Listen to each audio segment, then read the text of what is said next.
Again, good evening, ladies and gentlemen, to the Town of Wareham Board of Selectmen Sewer and Commission meeting, January 25th, 2011. We'll call the meeting to order. May I have a clerk? I will make the motion to have Kara as the clerk for the evening. Motion made. I'll second out of necessity. Okay, it's all yours. May we have the roll call, please? Mr. Chair, 3 selectmen are present. Mrs. Donahue is absent, and Mr. Holmes is on his way. Are there any announcements? No. Citizens' participation, any? 2. Mr. Newman, take you first. Thank you, Mr. Chairman. I come here tonight, I'm going to introduce a couple of people. They're going to run our Veterans Council ceremonies for Veterans Day and hopefully for Memorial Day, help us out on Memorial Day. We're going to be passing to each one of you an introduction to them. Their names are William White and Sharon Boyer. Good evening. I don't think I have to identify which one is which. Thank you.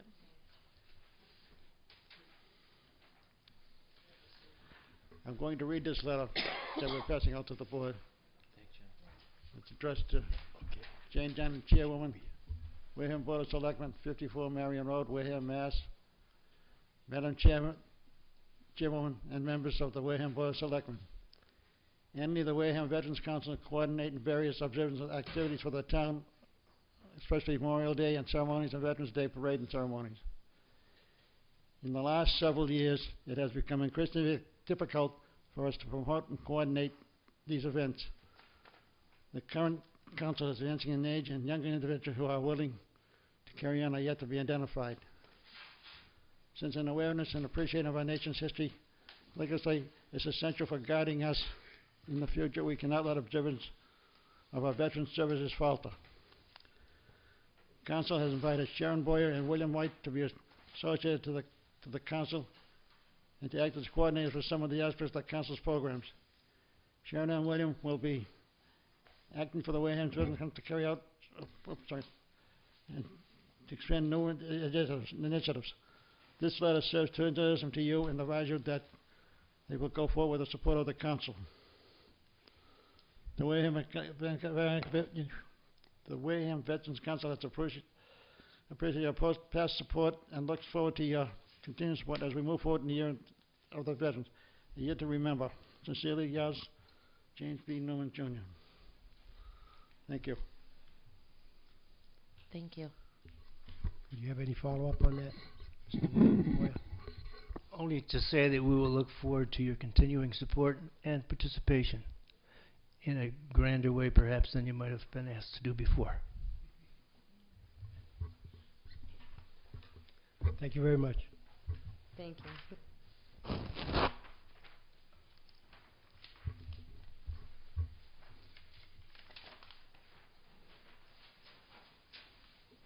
We'll go with the consent agenda. Mr. Chair, there was one other. Oh, sorry. We have one. Mr. Smith, how can I forget?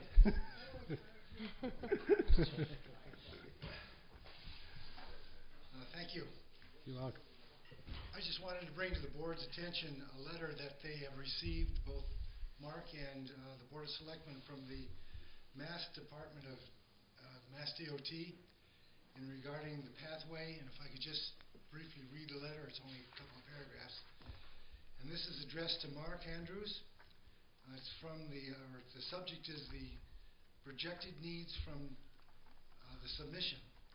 Wareham Community Pathway Phase 1 construction along abandoned Penn Central Railroad corridor from Blackmore Pond Road to Ferring Hill Road. Dear Mr. Andrews, this letter serves as acknowledgement of receipt of the project needs form submitted for a potential future transportation improvement project of the town of Wareham. The proposed project consists of constructing phase 1 of the proposed multi-use pathway along the abandoned Penn Central Fairhaven Industrial Tract Railroad Corridor. Wow. From Blackmore Pond Road to Faringhill Road. This project need form serves as notification to the DOT that a multipath is interested, or that a municipality is interested in pursuing improvements in its community. The district has reviewed the project need forms and recommends a meeting to discuss the proposal in greater detail. Please contact ... My question is, have you guys set up a meeting yet?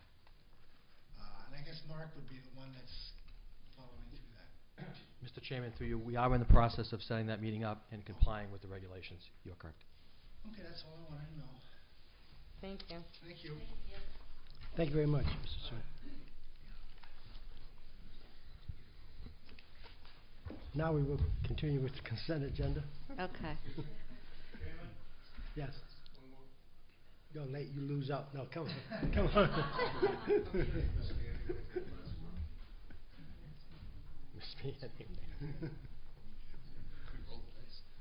Thank you. You're welcome. I was over at the COA on Monday, and Alan Slavin, Oak Street, Wareham. And I asked a comment how they were doing as far as food and clothing and stuff. We've had extremely cold weather.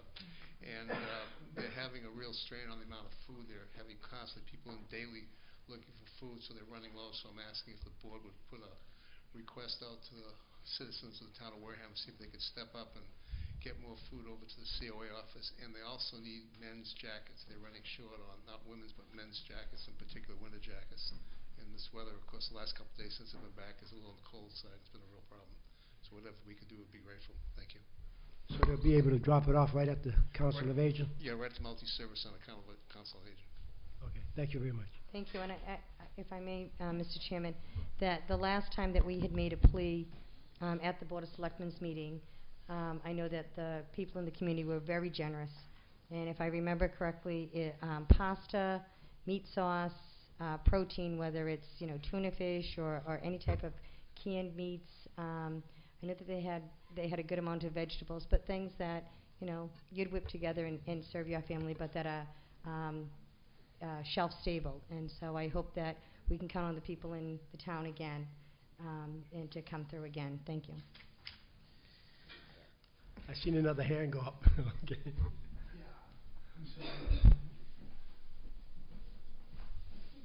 David Smith again. I'm also on the board of the Friends of the Elderly, who is going to the food pantry in Plymouth to get food on a weekly basis. And so any food you want to donate to the Friends of the Elderly would be fine also. But they're also doing that. I just wanted to let the board know. Thank you. Thank you very much. And Mr. Chairman, if I could, Yes. just to let this audience and the listening audience know, I did consult with Chairwoman Donahue. Yesterday we did designate the cafeteria as a shelter for anybody who had heating problems or issues with their heating systems, to make certain that we could get those individuals to the cafeteria. We started that up at about 7 a.m. and then transported a couple individuals, I believe, to shelters for the evening. But just want to make sure that folks were aware of that. Thank you, Mr. Chairman. Thank you very much. We'll try it one more time. You ready for the consent agenda? Okay, we have one bill from PGOCO and Sons for contract number 1, project number CWSRF 3022 in the amount of $311,829.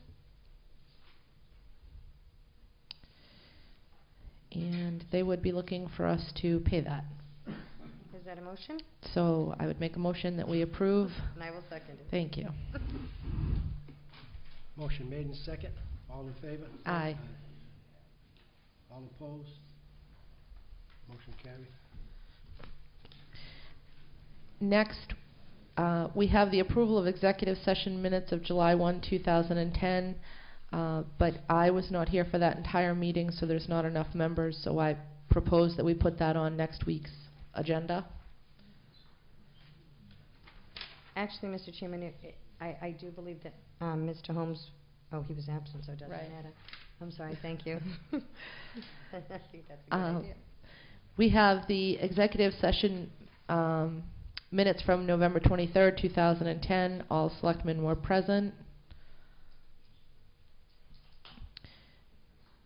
I make a motion that we approve and hold these minutes. Second. All in favor? Aye. All opposed? 300. We have executive session meeting minutes from December 14th, 2010. All selectmen were present. I make a motion that we approve. Oh, no, wait. I'm sorry. I was absent. So let's wait for Steve to get here. They didn't put it in parentheses. It doesn't stand out. October 5th, regular meeting minutes from October 5th. I make a motion to approve the October 5th minutes. Second. Motion made and second. All in favor? Aye. All opposed? 300. The meeting minutes of October 12th from the regular Selectmen Sewer Commissioners meeting. I make a motion to approve the October 12th minutes. Second. Motion made and second. All in favor? Aye. All opposed? 300. Meeting minutes of the Selectmen Sewer Commissioners meeting of November 2nd, 2010. Make a motion to approve the minutes from November 2nd. Second. Motion made and second. All in favor? Aye. All opposed? 300. Meeting minutes of the Selectmen Sewer Commissioners meeting from November 23rd, 2010. I make a motion to approve the minutes. Second. Motion made and second. All in favor? Aye. All opposed? 300. And if, when Mr. Holmes gets here, if we can revisit the executive session minutes from December 14th.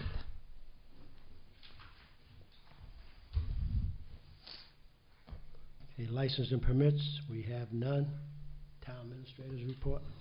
Mr. Chairman, through you to the board and the listening audience and the audience here tonight, this is probably the fastest review task force that we mobilized. I'd like to ask Dave Bichette to come up. Last meeting we talked about forming a land donation review task force, which the charge is to make certain that when we do get donations or prospective donations of properties, that the town follows and does its due diligence to make certain that we have a standardized procedure, and also that we have a number of testings and safety nets, if you will, put in place. This task force includes Mr. Dave Bichette, who's chairing it for the town, Mr. John Charbonneau, town planner, John Foster, town treasurer collector, Sheila Scaduto, director of assessment, Mark Gifford from municipal maintenance, and who, by the way, cannot be here tonight due to the fact that his daughter is visiting from the Middle East, and he's home enjoying that company, which I wish him well with. And also Elizabeth Zaleski, our town accountant, and myself. Dave, can you give the board an update as to where things stand? Thank you. Thank you, and thank you, Mr. Chairman. Yeah, the Land Donation Review Task Force, which sounds dangerous but really isn't, is just a group that was established, as Mr. Andrews said, to establish a process for handling requests that come into the town to donate land. In dealing with a couple of these in the past, it seemed clear that we really didn't have an established protocol to handle these things in terms of directing someone where to start in the town hall, who they should speak to, who's going to be involved with the review, and then ultimately who's going to contact the landowner to let them know what the town's decision was. So after we discussed this, we decided to form this group, as Mr. Andrews mentioned, the people that are involved, and establishing this formal procedure will give the town officials a chance to thoroughly review and evaluate any property that is offered for donations so that all the issues are thoroughly understood before the town makes any kind of a decision. And so when the issue ultimately comes before the selectmen, you'll have all the information you need to make an informed decision. Having a process, formal process, would also provide a more timely response to the landowner instead of this being dragged out because things aren't certain in terms of how it should proceed, and also provide consistency in reviewing these issues. So we did have an initial meeting earlier this month, and the group did discuss some draft guidelines and issues that they felt should be included. Those draft guidelines and procedures are being put together at this point in time, and we will have another meeting, hopefully within the next week or two, to try to get those guidelines concrete so we can distribute those to Mr. Andrews for his review. Great. And Mr. Chairman, if I could just say, obviously all land donations or any gifts of any type, as we're well aware, come before the Board of Selectmen for their review and final determination. But I think this is a very important step forward so that listening audience and the audience here tonight, Board of Selectmen, understand that we are formalizing and standardizing policies, very much like what Chief Stanley has done in the Police Department to a great extent, what we've done in the Town Accountant's Office, a number of other offices, to standardize procedures, make certain that we follow them, and look at them from time to time to make certain that we have the updated, most updated information. But I would also like to say that the town would also like to remain whole. I just want to touch upon this, Dave, that if in fact an environmental assessment is needed of any type, that the individuals that are donating property or looking to prospectively donate property would cover that aspect of it. So you know, that's going forward, making certain that if we get a land donation and there's some contamination on that land in the future, we've got ourselves protected, Mr. Chairman, and that's the bottom line. Thank you. Any other questions? If I may, Mr. Chairman, just this will just be people who are proposing to gift land to the town. Are you looking at any type of regulations like for 61A or B? Because I know that it's not a donation. I mean, it would be us buying it, but that's also another way that the town can acquire land through a mutual. Right. I think this is aimed primarily at donations, but certainly any offers to sell property would have to go through the same general process, and even more so because it would have to go before a town meeting and so forth. Okay. So. Thank you. Sure. Any other board members? Thank you. All right. Dave, Mr. thank you very Bichette. much. Appreciate Thanks a it. lot. Mr. Chairman, item number 2 on the leadership team update for the board. Harbor Master Gary Buckminster has put forward new smelt regulations that are enclosed, and there is a recommended motion. I know that the smelt season extends from March 1st through April 1st of 2011, and permits will be available in the Harbor Master's office beginning on Wednesday, February 16th. I would urge favorable recommendation on this matter, Mr. Chairman. Thank you. Do I hear a motion from the floor? Mr. Chair, I'm just looking for the... Did you say he made a recommended motion? But it would be this year. It's attached. Just to move, and then just. Let me do it. It's attached on the... Okay. Okay. Let's see. Okay. I'd like to make a motion for the town of Wareham to approve the smelt regulations as authorized by Chapter 67 of the Acts of 1931 to take smelt from the Weweanic River between March 1st, 2001 and April 1st, 2011, excuse me, to April 1st, 2011, both date inclusive for family use subject to the following regulations. Limit 36 fish per day. Net size shall not contain more than 5 square feet of net surface. 3, it is understood and agreed by the permit holder that he or she will abide by all the laws and regulations of the state of Massachusetts pertaining to the catching of smelt. 4, fishing is allowed 7 days per week. Application to the town of Wareham only. Permits available to inhabitants of the town of Wareham, Rochester, Marion, and Mattapoisett. No charge for the permit. Note, landowner is not responsible for any damages to person or property. Violation or abuse of privileges hereby granted shall result in revocation of the permit in addition to any fine incurred. Second. Motion made and second. Any discussion? No discussion? All in favor? Aye. All opposed? 4-0-0. Thank you, Mr. Chairman. Thank you, Board. On item B, I just wanted to report that on January 10th, Chairwoman Donahue and I met with Susan Ventura and Ms. Carrie Mello to coordinate programs and services between Toby Hospital and South Coast Hospitals. And by way of update, we're exploring new programs that they've had installed at the hospital, promoting smoking cessation, something called QuitWorks, and coordinating downtown redevelopment at Bessie Park. Just getting caught up, if you will, with the new Chief Executive Officer of the hospital. And by way of update, Mr. Chairman, item C, from our joint sewer administrative review, we did take an opportunity to drive down to Bourne on Monday, January 10th. Mr. Guy Campina from the sewer treatment facility, Mr. John Sanjanet, advisor, and I met with Mr. Tom Garino, town administrator from Bourne, and his leadership team, including his director of wastewater operations, their town engineer, and Selectmen Sewer Commissioner Jamie Soloneski. This meeting was just to really kind of get clear on a number of different items, including our agreement with them. And also, we asked when the last time the towns got together, and I don't want to tell you when that was because it was some time ago. So we hope to make this a standard procedure to be able to coordinate with the Bourne sewer commissioners and their leadership team. Mr. Chairman, on item D, I was proud to be with you, Mr. Chairman, Selectman Cruz, Selectman Holmes, and Selectman Carol Winslow at a sold-out event that centered upon the our talented youth who have contributed in a very positive way, and a number of the audience members are here at the Martin Luther King Jr. Breakfast at the Boys and Girls Club. I found it to be, I was very impressed with the organization and the prestigious event that followed.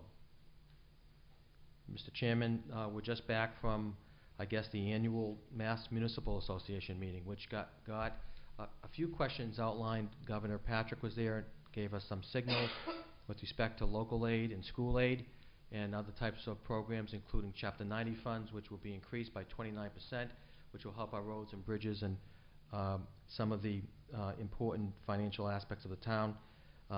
Also, a number of us attended workshops on finance and budget issues, and as always, this year's conference provided valuable information as to help communities and other issues that we are facing as we enter into the 2012 budget cycle.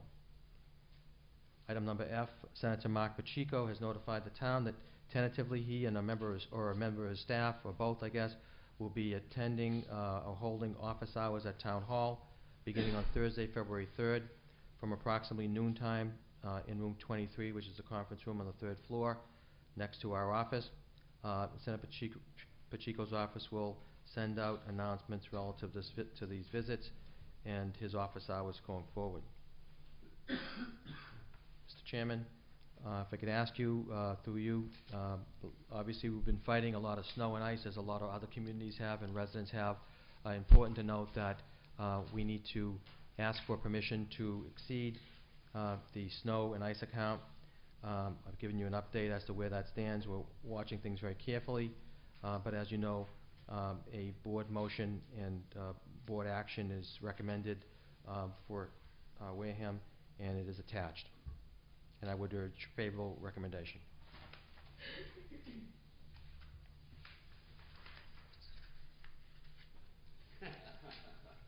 Mr. Chair, I mean, come on. Listen, we want clean streets down to the tar. We want sand everywhere. We don't want to pay for it. Isn't that his job? We have to actually pay him for this? Just wave your wand and we'll be all right. I make a motion to approve the deficit spending in the municipal maintenance FY 2011 budget for operating expenses for snow and ice in the amount of $131,998.39. Steve, you should second that. We have to pay for this? Yes, I'll we have to second pay for it. All right, we have to pay for it. Motion made in second. Yeah. Get Any, my mother any after you discussion? then. I thought that was Any true. discussion I thought that beside was what we great. just had? Or Just very quickly, I'm sorry, Mr. Andrews, does this also have to go to the, it has to go to the Finance Committee tomorrow night? Yes. Okay. Just the board action, and then it will go to the Finance Committee through the regular process. great, thank you very much. We don't know the exact amounts yet, but I'll say this to you, that your offices, the Board of Selectmen, my offices, Town Administrator, received a number of complimentary emails and calls relative to how the streets looked this year compared to years in the past, and I'll leave it at that, Mr. Chairman. Thank you very much. It's a job well done. Mr. Chair, I did want to comment on that. All the kidding aside, the streets, side roads, you name any kind of road in town, and for the most part, heard nothing but outstanding praise for the workers, Mark. And I know you have a lot of subcontractors in, and I was real serious the other day when I recommended to you in that email that, you know, I know they get paid. Right.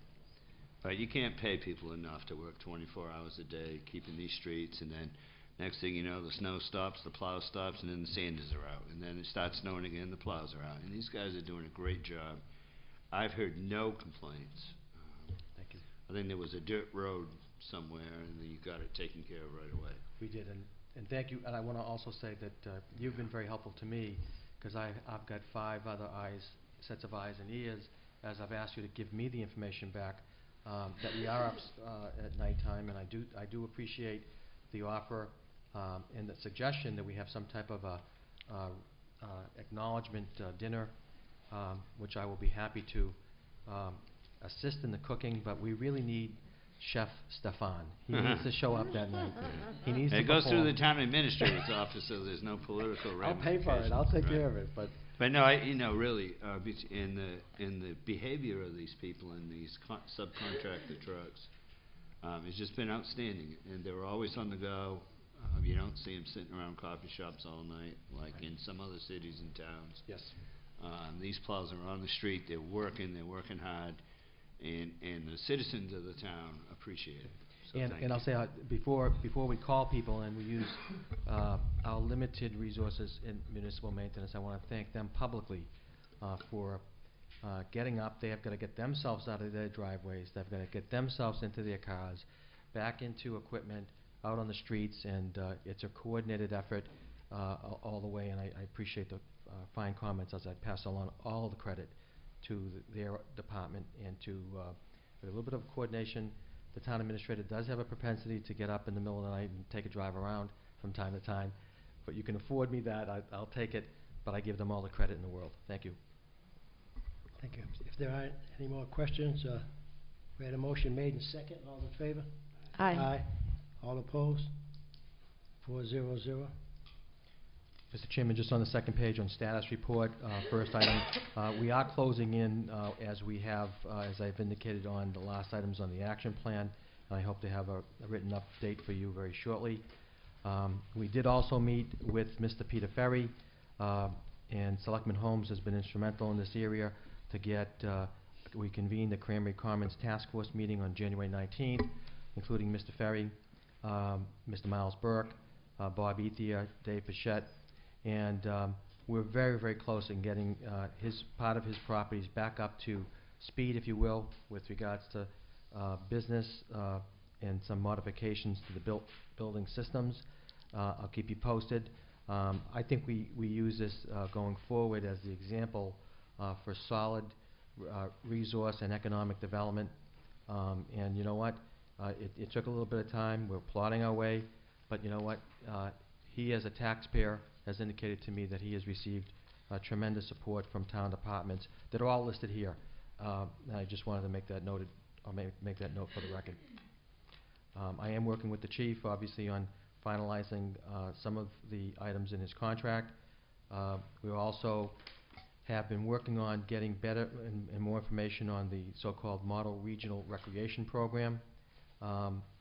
We did receive, and tomorrow we do have prospective bidders in on something called Town Hall Virtualization, which is the computerization of Town Hall and updating of systems. And I am working on business certificates. This is a little bit of a patch quilt, and I'm trying to figure it out. I've been working with Selectman Ekstrom on ways to find better software to track business certificates. We don't have a whole lot of enforcement in this area. I'm trying to get that enforcement in place. I'm working very close with the town clerk and with Mr. Burke, Director of Inspectional Services, on planning that we can ensure compliance. And I believe you all have, or will have shortly, hard copies of the CETA 2011 grant application that will be in your office, as it has been, as they have been in the past. And I did report on the Land Donation and Review Task Force at the earlier point. If you would just also indulge me, just one report that, because of the open meeting law, I could not get into the packet, but under the town administrator's report, I just would like to note that we are moving forward on a number of fronts with respect to the fiscal 2012 budget.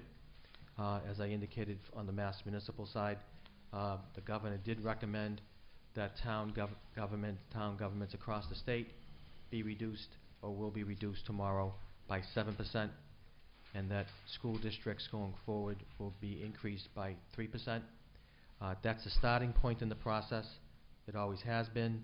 I intend to read the governor's budget very closely and report back to this board on what I see as some of the upticks, if you will, and some of the not so good points, and hope that I've already started to write a letter to Speaker Robert DeLeo and to Senate President Therese Murray, asking for their consideration and support going forward to move on the town side of it, because it's important to note we don't want to be pitted against school district. It's not the point. We want to move forward with what we got from the MMA, and the governor's signals clearly told us that we'd be 7% down. As you know, in the spending plan that I've submitted to this board, we projected 9% down. So we're where we need to be. But by the same token, it really means a lot going forward in coordination of town services, and I think people really need to be involved in the process in terms of understanding what a 7% down, 9% down means. We took off over $5 million of directors and department heads' recommendations for increases. We took them off already, knowing that the reality of the situation is that it would be something in, I don't have a crystal ball, but it would be someplace in the vicinity of 6, 7, 8, 9, 10. Pick a number. We picked 9, and we're down 9. But by the same token, I think it's important, as they have in Congress, that if people move, and Selectman Holmes expounded upon this the other night, that if you're looking to put money someplace, tell me where it's coming from. Let me know as a town administrator what your feelings are, because I think that's important. It's just not some magic crystal ball that sends us along our way. It's also very difficult as the legislature takes up these very important fiscal matters, and many of the legislators, House Ways and Means Chairman Charlie Murphy was at the MMA conference, and I talked with them. These are items that are going to play out for years as we're trying to settle important collective bargaining agreements that have not been settled for years, trying to get some capital equipment into the process. But once again, my feeling is that we really have to work together, and it has to be noted where the money's coming from. And if somebody wants to tell me where the money's coming from, I'm glad to listen to you, and so long as it's rational, I'm happy to take it up with you. But by the same token, as they do have in Congress, and they do so have rules in the state legislature, if you want to put money from one place to another, tell us where it's coming from, and I'm happy to work with you on that. But just wanted to report that to the board, and I'm happy to answer any questions you might have. Mr. Andrews, my impression of the purpose of collaboration wasn't to take money from one spot and put it in another, was to brainstorm where in both budgets there may be monies to close the gap. Did I miss? Excuse me, through you, Mr. Chairman. No, I think that's the first starting point, but I also think that at some point, even after, if the governor's recommendations passes, it's my humble opinion that we've level funded all of our departments. They are working off of what they had last year, and it's like taking your household checking account and saying, you know what, I can pay the same bills, the gas, the heat, the light, and I do think consolidation and some form of a higher level of collaboration is important. But I also think that it's important to note from the from the get-go, right out of the gate, as I stated in my message, that the departments were asked to think strategically. How best can we operate our departments, from the health department to the building department to the police department and to the municipal maintenance department. And make no mistake about it, if you go 7% down and you hiccup, you know, there's a saying that in some cases when you're cutting the budget as thin as we've cut it, you know, if Boston sneezes, we catch a cold. And what I'm saying to you is that I'm taking it, as I indicated at our joint meeting the other night, to the state legislature to ask them to help us get back that 7%, so that it is in the line item. That we already took a 4% cut last year, and local aid has suffered over 28% over the past 3 years. So municipal side of it, just very clearly, it is what it is. What you're down to, police, you're down to in many other communities, because we're separate here, police and fire, municipal maintenance, DPW. So if we want the streets to look like we want them to look, then we have to really focus in on that. I am committed to working cooperatively. I did host a meeting. After that meeting, as you all know, I am committed to it, but I just want it made clear that it's just not about putting some numbers on a sheet of paper. It's about making certain that we can see the human impact that a 7% cut will mean for this town government. As we are trying to settle collective bargaining agreements that go back 3 years, important aspects of facilities and important capital improvements that need to be made. I just want to make it clear for the record, because I would have loved to gone to the MMA and had both sides of the equation increased by 3%, and that would have helped tremendously. And that's what I think we need to ask not only our legislative leaders but our legislative delegation to help us move forward in a way. They have their chance up the bat, and it's time that we make that known, that it's simply not a matter of just collaboration. It's a matter of finding additional resources. Thank you, Mr. Chairman. Go ahead. I'm totally confused now. I think we're having two different conversations. The budget that you proposed to us has a $2 million cut from last year's school number. And the budget that the superintendent proposed has a $2 million increase. Well, if I may, Quite. because it kind of goes to the question I was going to ask you. During Well, may I make I'm going to not cut this short, but I'm going to bring it on there. Let's stay with the agenda. Right now, I'm we're sorry. talking budget, so we'll put it on with other town business. How's that? We'll go along go with- into just Right. absolutely. Thank you. Thank you. Thank you, Mr. Chairman. That concludes my report. Appreciate it.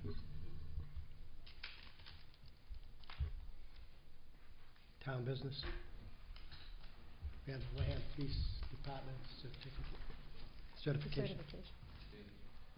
Mr. Chairman, if I could just, I'm sorry, I should have asked this earlier. The chief has a commitment this evening. If we can put this on for next week, it would be appreciated. Okay, we'll do.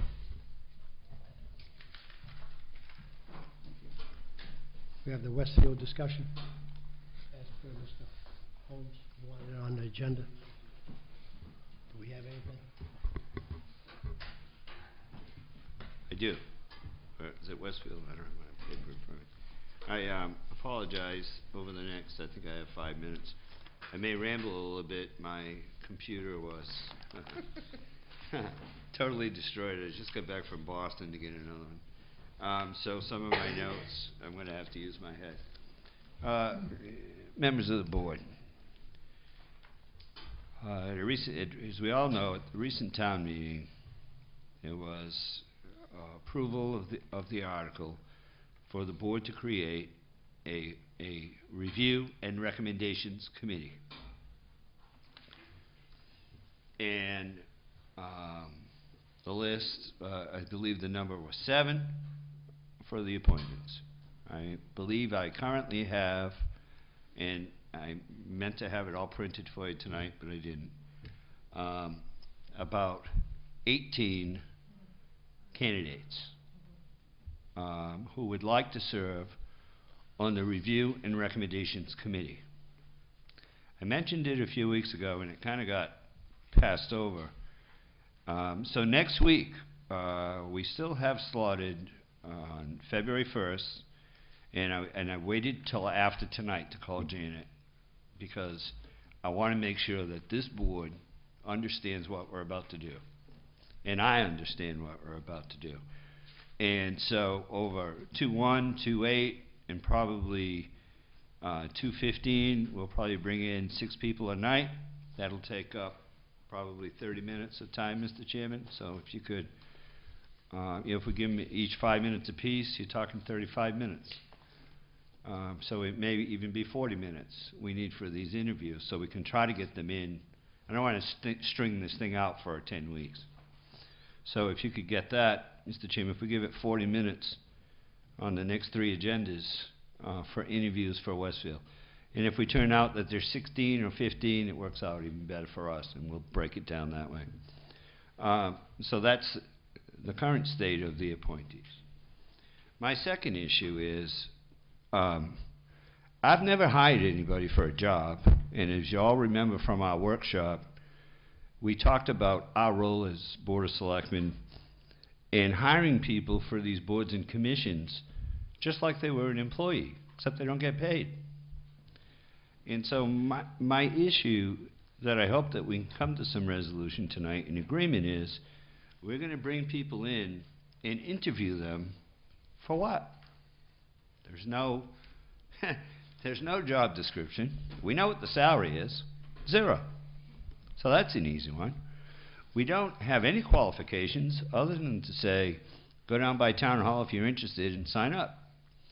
This is a very clear, specific, and concise board as I see it in my reading.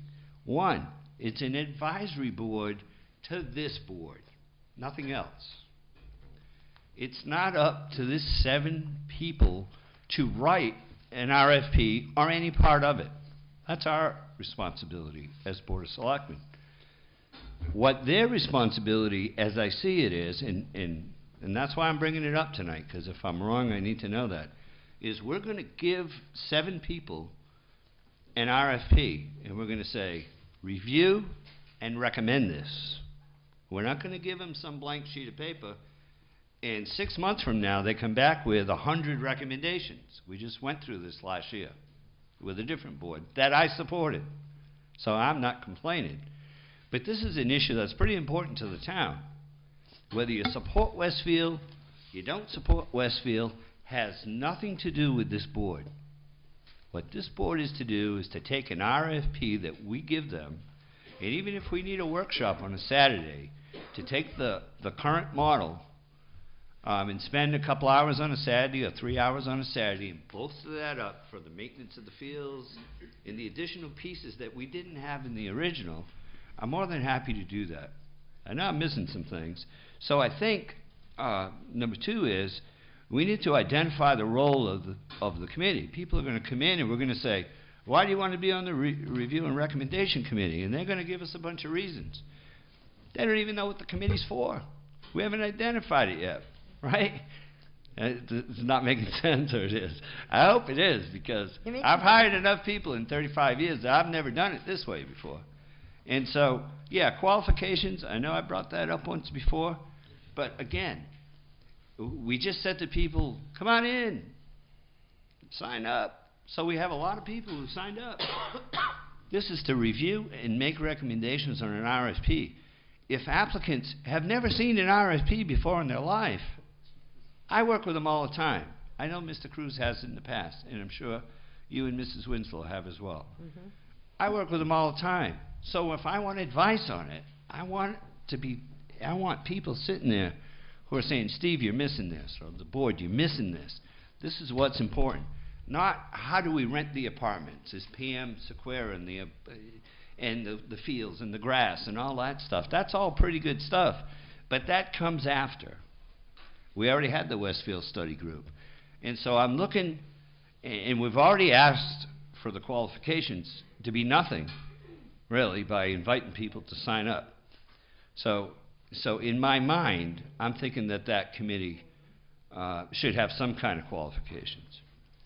It's even been recommended that we generate a list of questions. Mrs. Winslow and I spoke the other day. that we generate a list of questions for the applicants, right? Mr. And I know Holmes, that can be a, yes. Mr. Chairman, My Mr. 5 Holmes, minutes I is don't up. mean to, no, and I don't mean to, but if there's anyone here that has a black Ford license plate number 55027, it's blocking Mr. Newman from leaving, Not so me. if I it's would never anyone do that. here.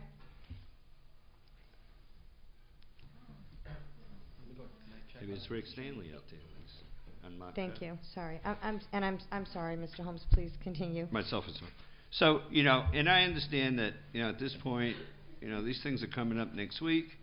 You know, a list of questions, I mean, I think we just need to leave that blank and just make up our own questions as we go along, unless the board thinks that we should have 3 or 4 pertinent questions, like, have you ever filled out an RFP before? Have you ever replied to one? Have you ever fulfilled one? I mean, those might be 3 nice questions.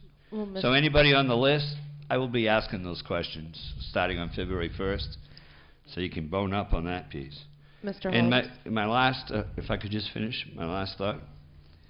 And my last thought is that, in my opinion, it needs to be not recommended but mandatory from this board to that board of advisors that every Tuesday night from whatever date they are selected, they sit at this table, at least one representative, not all 7, at least a representative, either the chair, the clerk, any member that can show up.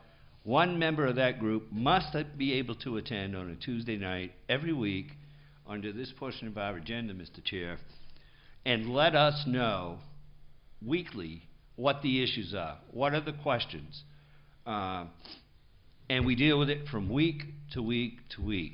Because in my mind, in my final point, and I'll stop, I think I went over my 5 minutes, but Mrs. Ekstrom interrupted me. My fault. And my final piece is that in my mind, and again, I have it on paper, but in my mind tonight, the timeline is that we begin on February 1st with the interview process, and my goal would be that by April 1st, and we think it's probably shorter than that, but a defined moment in time by April the 1st, and I run my calendar out, that this committee has given us our recommendations, their recommendations, and they've reviewed this RFP, and by April 1st, well, it's April Fool's Day, maybe April 2nd, we have already, at that point, released to Mr. Andrews the RFP, and he's already shopping it out. So that 3 weeks later, we can not have an article at town meeting, but I'd like to see an informational table by the Board of Selectmen, we can do that, to let people know when they come back to town meeting in April, look, we heard you, we took your action, we didn't monkey around with this thing, we took the RFP, we took your vote seriously, here are the results of the RFP, here's where we're at today. And then if there's anything we see before April meeting, right, that may need to come up in November, we may be able to list some of those things and say, hey, look, you know, here's where we're at in November, be prepared for these types of things. And maybe at that point, you know, we go into, once we get the RFPs out, then we go into a point where we say, hey, okay, that committee was fine, they did a great job, thank you very much, 7 people, you serve your town. And then as a board, we may say in May, hey, look, we want to now establish a committee to take it to the next level. And it's a different skill set in my mind as to working on RFPs, as to the trees and the grass and the color and all that kind of stuff, right? So, Mr. Chairman, I'm sorry I went over 5 minutes, but I've been waiting 3 weeks to say this because it has not been on the agenda. So I'd like to hear comments from the other board members. Anything from the other boards? Mr. Holmes, the issue with having standardized questions is that we want to make sure that we're eliciting the same general information from each of the candidates. If we ask candidate A a set of questions and we ask candidate B an entirely different set of questions, how are we to judge?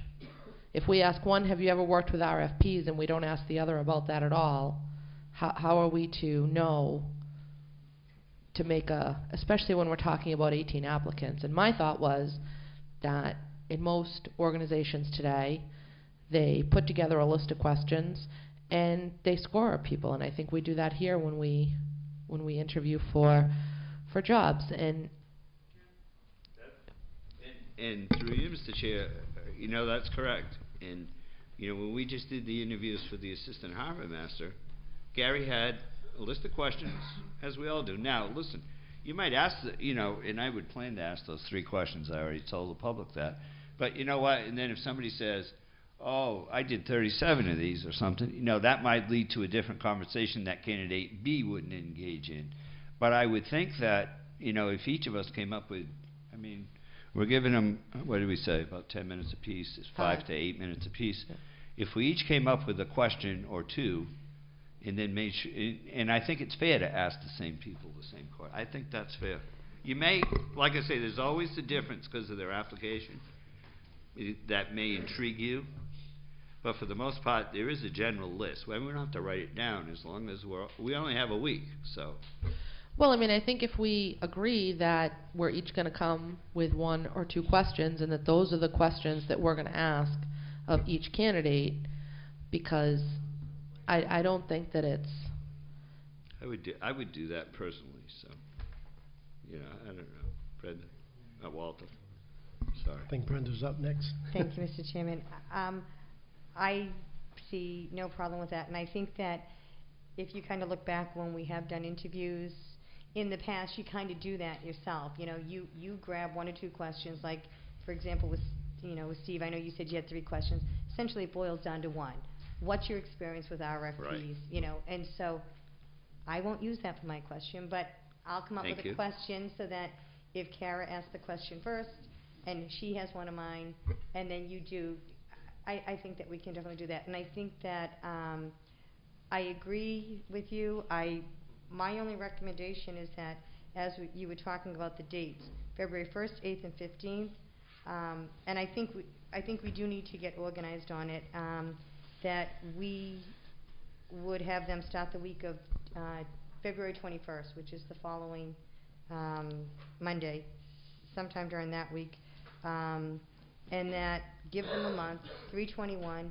We could have the Saturday workshop on 3/26, and it would be ready to present to Right. Mr. Andrews on April 1st to put that out. So I think your timeline is perfect, and I think that I agree with you that this committee, it is to review, and I asked Mr. Andrews 3 weeks ago, and he got right on it, to get the Westfield RFP up online. So it is up there. So just as you gave the applicants the heads up of the question you'll be asking, I think that anyone who is an applicant should take the time to go on the town's website, look at that RFP, because There may be some questions in the interview about that RFP. ooh, it's like a quiz. Oh, we Could could do be. that. So, and Never I know. think that, for them to already, perhaps be a little familiar with it, and recommend, as I think the main difference is that we're going to be adding that, the recreation component. And so Right. those are the recommendations that we're going to be looking really for them to go into it with. So I think that, we can have really a statement that, what their job is to, review the Westfield RFP and make recommendations and additions regarding any substantive changes in it, or to add the recreation component, and for the members for the committee to have 1 member to come in weekly to update the Board of Selectmen, and to have this completed by a date certain, which I would recommend 3/21.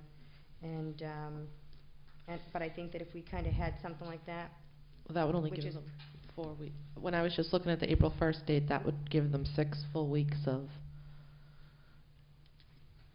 But I don't think, I think that if they met, it's an ad hoc committee. If they can meet once or twice a week, I don't really think that, especially anyone that has read it, there's really not a lot, there's a couple of components they have to add. I think that if they met once a week for 4 weeks, they should have it. Mr. Chair, if I may through you, to follow up and to ask Mrs. Ekstrom a question. See, there's the language again.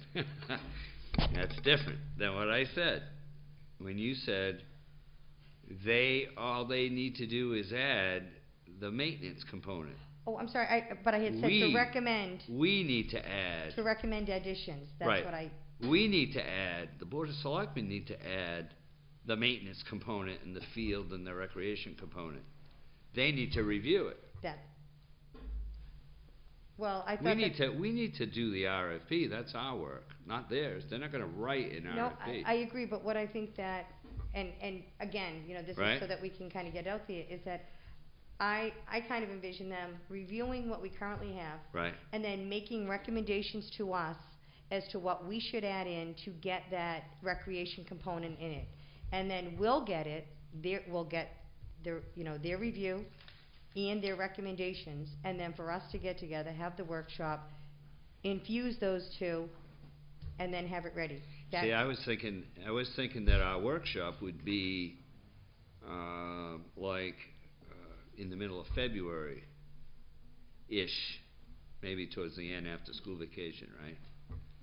And then we would complete that whole, we'd have some recommendations, obviously, but then we would have to complete the portion on the maintenance in the recreation, anything that wasn't in the original. We would have to add that, give them that as we go along, right? Just as they're going to ask us, we would give that back to them for them to review, and then just any notes or questions they have, they could just resubmit. But they're not going to write that component, correct? Right. You Correct. and I on the same agree page? with you. I agree. But see, and I think we need to write that down for them, so they don't go into a room and say, "Oh, we got to write an RFP." That's not their in the realm of responsibility. I agree with that. I don't. Well, and I think too, it may not hurt us, and we don't have to do it tonight, but to, you know, give them a mission, you know, statement, vision, guidance, whatever you want to call it, in one short paragraph. It doesn't have to be, you know, but then that way everybody's clear about what they're there to do and what our expectation is coming back to us as an advisory board. That's what I'm trying to establish by this discussion right now. Right, So and we can massage this next week. We have a couple of weeks to massage it before we give it to the committee as a whole, because they're not appointed yet. right. So we got a couple of weeks to work on this in terms of making sure, and if you'd like, I'll take a stab at taking my notes and put it into some kind of a professional statement. If you don't mind, I'll No. just do that. Actually, that's what I was gonna make the suggestion, is because I know that you have, once you get your computer working, once you get your computer up, that you do have, because I know, and I actually, Is that okay to email, Mr. Chair? as long as we don't comment back. Information, as long as it's information. Yeah. as So long I as we get don't- it up, you know, tomorrow and If probably you- Thursday morning. If you send it to all of us and then we discuss it next week and we give our feedback. I will do that. Excellent. Now, on the application, like you said, most applications, now you're gonna call everybody in, because most of the time when you send applications in, you pick the applicant that you think, by reading their resume, that'll be best fitted, even if we pick 14 out of the 18 or 9 out of the 18, and then. Right. Well, So, you know, we need to keep that in mind, because to bring everybody in here and thinking they have a fair shot, I don't think it's just like going for application for any job. When you're called in, you're hoping that you have a fair chance and not just to bring them in to listen to somebody. I thought about that when Mr. Holmes mentioned it the other day, but then when I was thinking about it over the past 24 hours or so, I think as much as time-consuming as it would be, I think that everybody that applied deserves 5 to 7 minutes of our time. I think it's the least that we can give them. I think I might be able to hook them on another committee, too. Well, Maybe. You know, you could bring coffee and donuts or whatever it is that you as committees does, but I think that if people took the time to sit down, and clearly some are going to be more qualified than others, and some people look better on paper than others do, and I think they should all have, you know, get their 5 minutes of fame and let them tell us why they're the best pick. I agree. I think that, I You don't know if agree? it's I agree with Mrs. Winslow. I don't know if it will quite 5 minutes of fame, but I do know that if someone applied online, they've got, 5 or 10 questions that they're answering online. Whereas if someone attached a resume, Which we're we got right, several. Right. So if we're looking at it and we're looking at someone who has applied online, they've got 10 questions. They're answering yes or no. They're not writing all their history and all of that. And even some of the people that filled it out. And so I don't think that they were aware when they were applying that we expected resumes with all of their experience and everything. So I don't think that we can really cut that. All? You guys you think it's all? I think we have It's it all. appropriate? Yeah. And Now- who knows, after we ask the questions the first week, maybe a couple that are scheduled for the next 2 weeks will say, yeah. Well, it'd be nice. And Mr. Chair, the other thing is, I'm still trying to fill about, 18 or 19 more slots. So maybe if they don't make this, they'll be in the habit now of filling out the application. That would be good. And we can hook Well, up. you we can ask him and see what, since you're the chairman of that We committee. can- So we'll go with, you think 6 is okay per night? Mm-hmm. I mean, it's 40 minutes. Is that all right? I think we should block out an hour, because if we think it's 40 minutes, it's really longer Yeah, than that. between the questions and the going back and forth, it's, we only have a 3-hour meeting, so. Since you only limited to 3 nights, find out how many applications we got and just divide Well, it. Mr. Chair, we don't want to, in my opinion, I just didn't want to keep this thing dragging on for a month of interviews, so. We have a limit for the 3 weeks. then we- Okay. if Well, what if we just picked a different night? What if we picked That's fine. a Wednesday and we did everybody on one night? No, I think we can do it. We'll do it this way because we have our regulars, and it'll be fine if we do it. I just need to know so we can set the appointments. And if we need to go one more week because we couldn't or something, we'll do that. But right now, I think the timeline works that way. The month of March, or between the 15th and the March 15th and St. Patty's Day, we'll have everything done, I think. And then ready for Mr. Andrews to submit and for us to prepare some kind of a statement for Mr. Cruz or Mrs. Donahue at town meeting, and then, like I say, have something informational for people to know what we did. Well, the Is that only okay? thing that just dawned on me is that if we have roughly 3 hours worth of interviews to do over the course of 3 weeks, if we did them on like a Saturday morning, like we've done some workshops, then we could potentially get them put together a week or two earlier.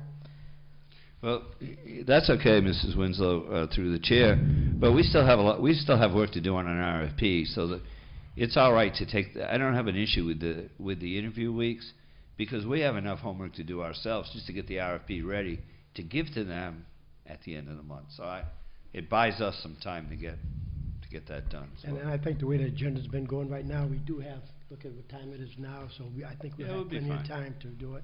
And next week, you'll have a rough estimate of how many people, there may be 24. Right. So we can do eight a night, and we'll do it according to our agenda. We'll make our agenda worked out so that we can do it. Right. Some nights we've been here at 11 o'clock, so I think it'll be worth I think it'll be just fine. That's all I had, Mr. Chair. I'll write this up and email it out to the board and Mr. Andrews. Is that okay to send him a copy, Mr. Chairman? Would that be all right? I think that would be fine. Okay. Since we need a list of all the applicants also. Any other town business? Mr. Chair, as you know, there was a meeting yesterday, and we had said that we would bring this up tonight. Obviously, unforeseen to us, but there was a meeting yesterday of some members of the finance committee, 2 members of the finance committee, 2 members of the school committee. You want to talk about this now? Now's the spot. You Right. want to? The meeting we had yesterday with the school committee, they're going to have an ad hoc committee. 2 members from the selectmen, 2 members from the finance, 2 members from the school committee to meet. So tonight, we're going to discuss that on other town business. So we need 2 members from the selectmen board. You want to elaborate on that, Mr. Andrews, since you chaired that meeting? Thank you, Mr. Chairman. And I did. Who was at the meeting? There were From the Board of Select? members. There were 3 of us.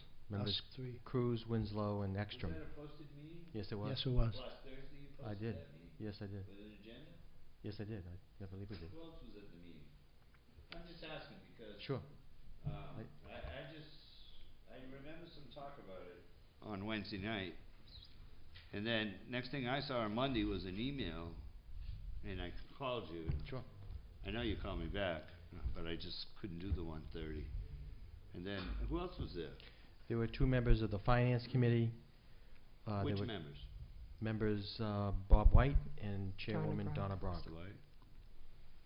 There were 2 members of the school committee, members Sweat and Rhonda Bugan. Vigan. Yeah. Thank you. And Superintendent Rabinovich, And Claire Smith. and myself and the moderator, Chris Smith.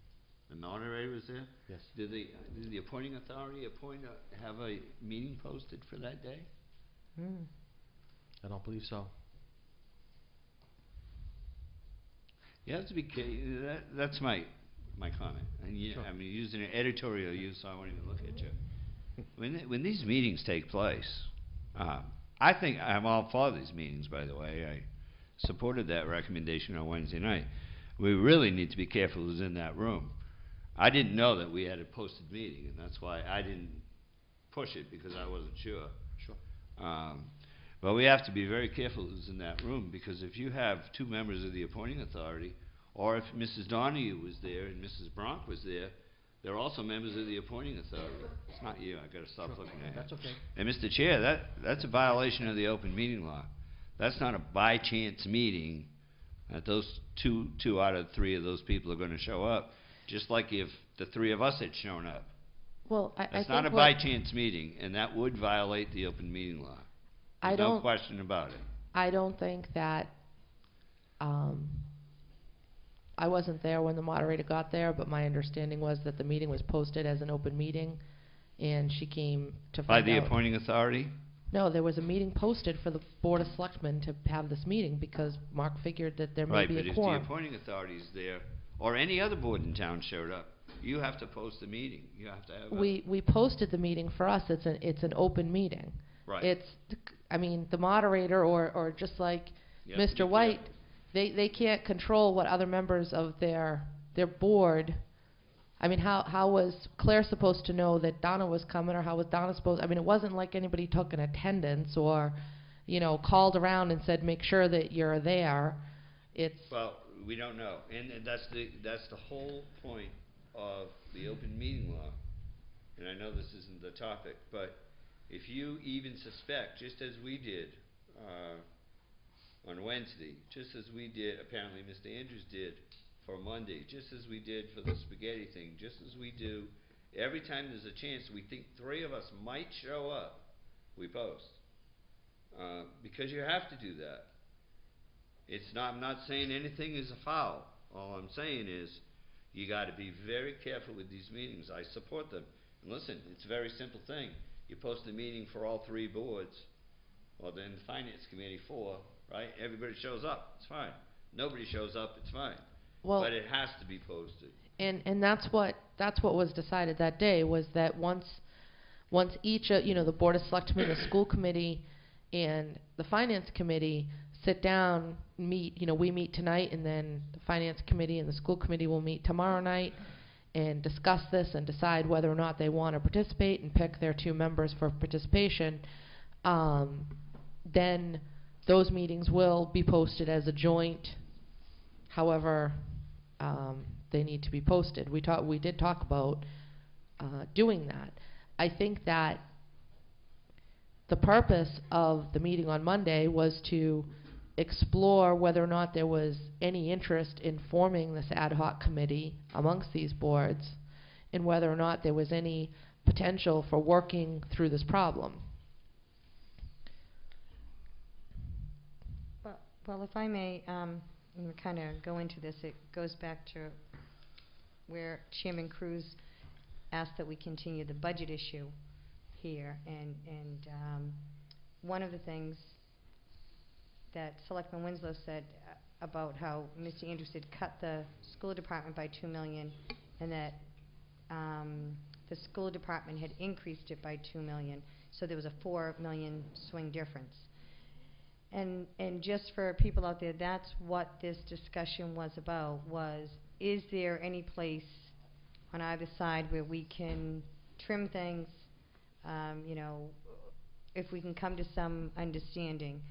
I think it was all agreed upon towards the end of the meeting that in the end it is the town administrator's budget, and whatever the town administrator sees will be the, you know, in the best interest of the town overall.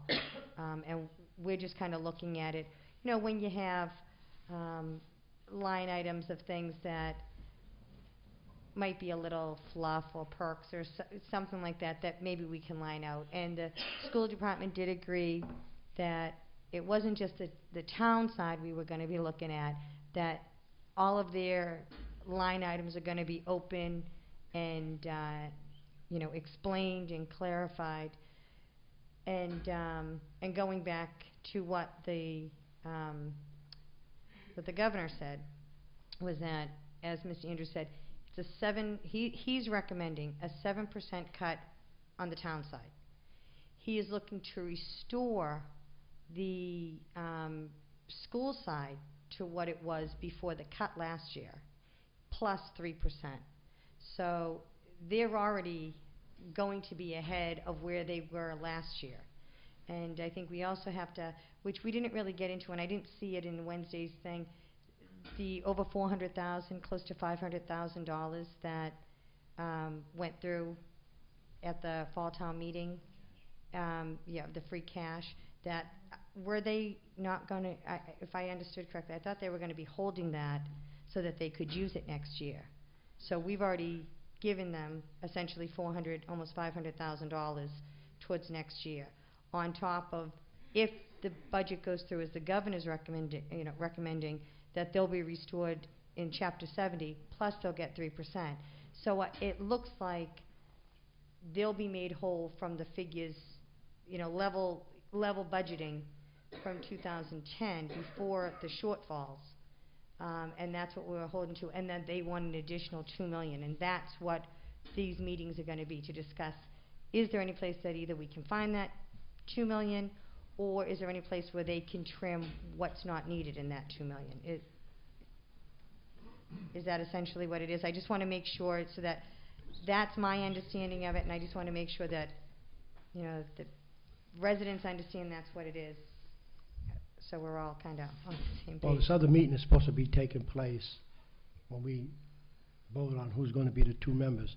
It's supposed to take place Friday at 10 o'clock, so. Friday at 10 a.m. Unless you want to expound on it, Mr. Andrews.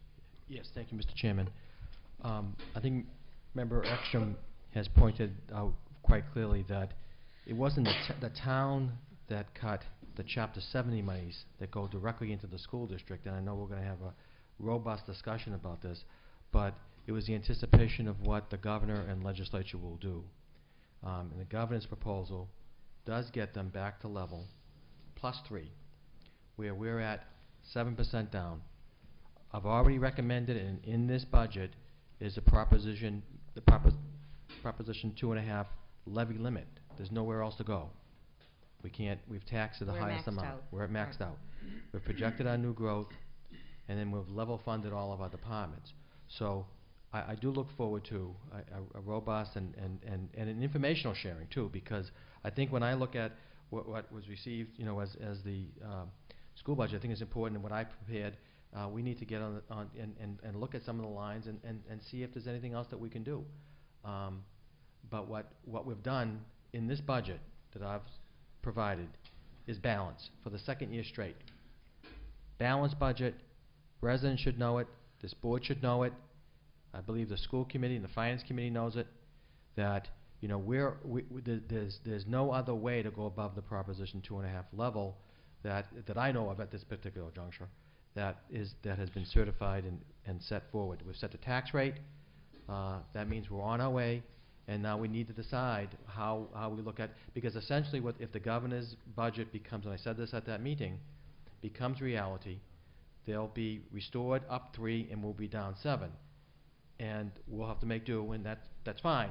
But I'm open to collaboration and understanding, But the bottom line of it is that to have a balanced budget means that we get better interest rates when we go to bond for capital items and equipment.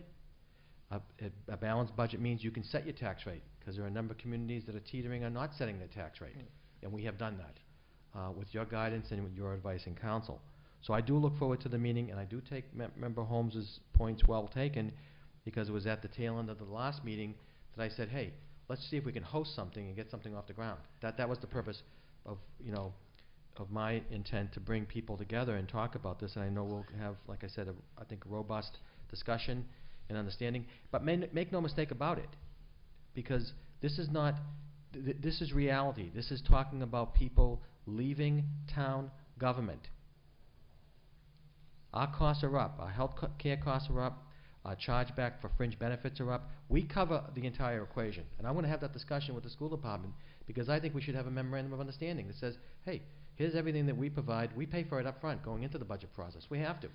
So my thinking is, on items like that, let's get some clarity. And I think if we can set this in motion and get this done in this cycle, it will help us next year. And I said that last year when we did put $400,000 plus of free cash into the schools, because I believe that that's important, and there's no higher calling to life than vocation and education, as I'm sure we all know. So my feeling is that let's keep this rolling forward. Let's move in the right direction. Let's share information that would be possibly helpful to both the school committee and the Board of Selectmen, and also the Finance Committee, that plays a very, very valuable and valued role in this process. Thank you, Mr. Chairman. You're welcome. Now, what we need to do is pick 2 members. Mr. Chair, Whatever. if I could, just Okay, go ahead. the quickest of brief. One, through you to Mr. Andrews, are these meetings open meetings to the public? An ad hoc committee, Mr. Chairman, through you. An ad hoc committee, after speaking with town council, after the question was raised, and it was a good question, does Thank not you. need. It's mine. It's your question, and it's a good. It does not need to be open, because we will be discussing. I didn't ask if it needed to be. I asked if they were. If these meetings are going to be open to the public. We haven't had one. We just had the organization. Understand meeting. that. Right. So it's up to the body, whatever the body feels that should be. Well, going you've forward. said several times tonight, and I'm not trying to beat you up, but you've said several times tonight that you welcome comments from the public. That's correct. So we're going to have this meeting, and I fully support the meeting. But what's the harm in having it? We could have it right here. Put it on TV and have people come in and talk about it. I'm all set. I mean, so I know you are. So I mean, why don't we recommend that? Maybe on Friday you could recommend that to the group. The question was really just to harken back to your original question and Member Winslow's points, that if you create a super committee of members from boards, the meetings do have to be posted going forward. Right. And which I think it just covers everybody. Right. Because And people will complain and people will report things. If they even saw Claire and Jane in the same room together, it's a problem. So it's an issue. I don't disagree. I don't disagree. And I think, in fact, take it one step further. I think this body and the other bodies owe it to the general public to take it to the neighborhoods. Let's get out in the neighborhoods and present what the final product is once we get it done, or hold some type of neighborhood groups. So you will open these meetings to citizens' participation. I am a humble public I think servant. Right, because you are the, Yeah. it is your budget, yeah. Steve. And one comment, Mr. Cruz, before you hang me up, through you to Mrs. Ekstrom, on Wednesday night, Mr. Sweat, when asked by Mrs. Begley, I believe asked the question about revenue, incoming revenue, and Jeff said that he is looking at all of that, money that's maybe left over from previous year, money that they got coming in from the town, money.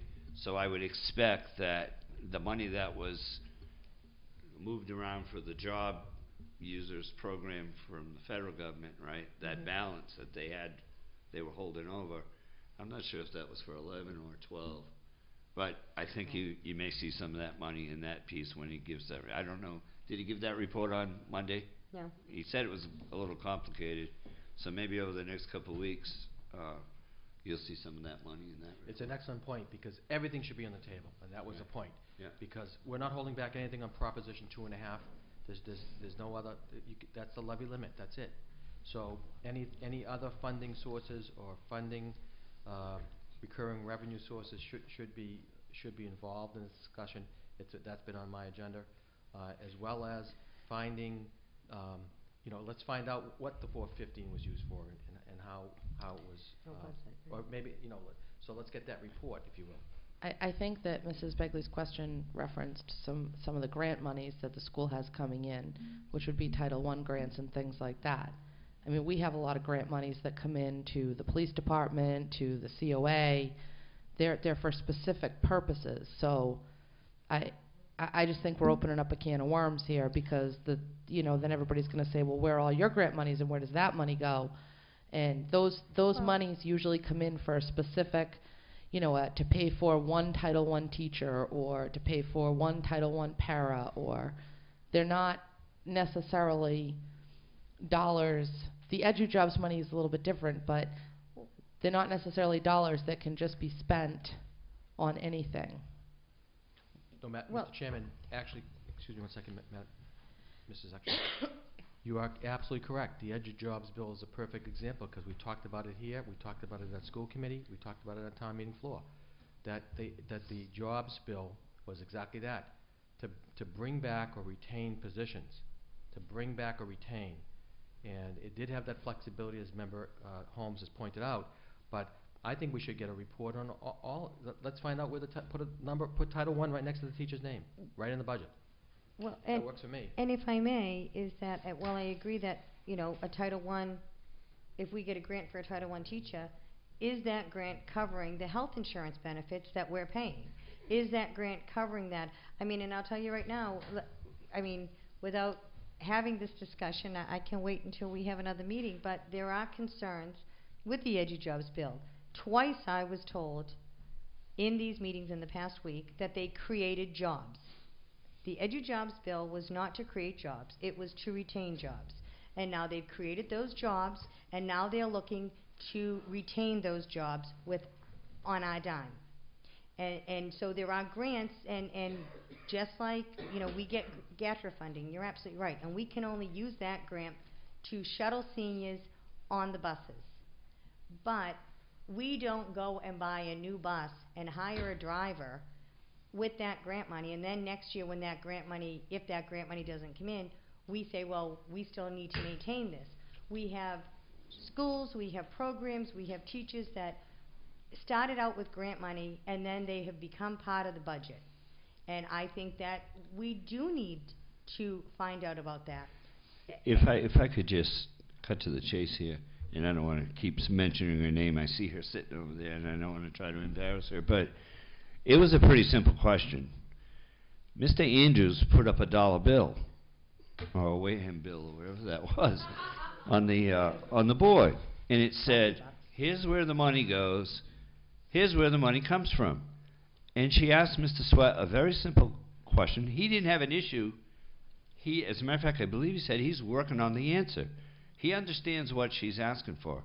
Here's grant money. Here's money from the town. Here's Chapter 90 money, 70 money.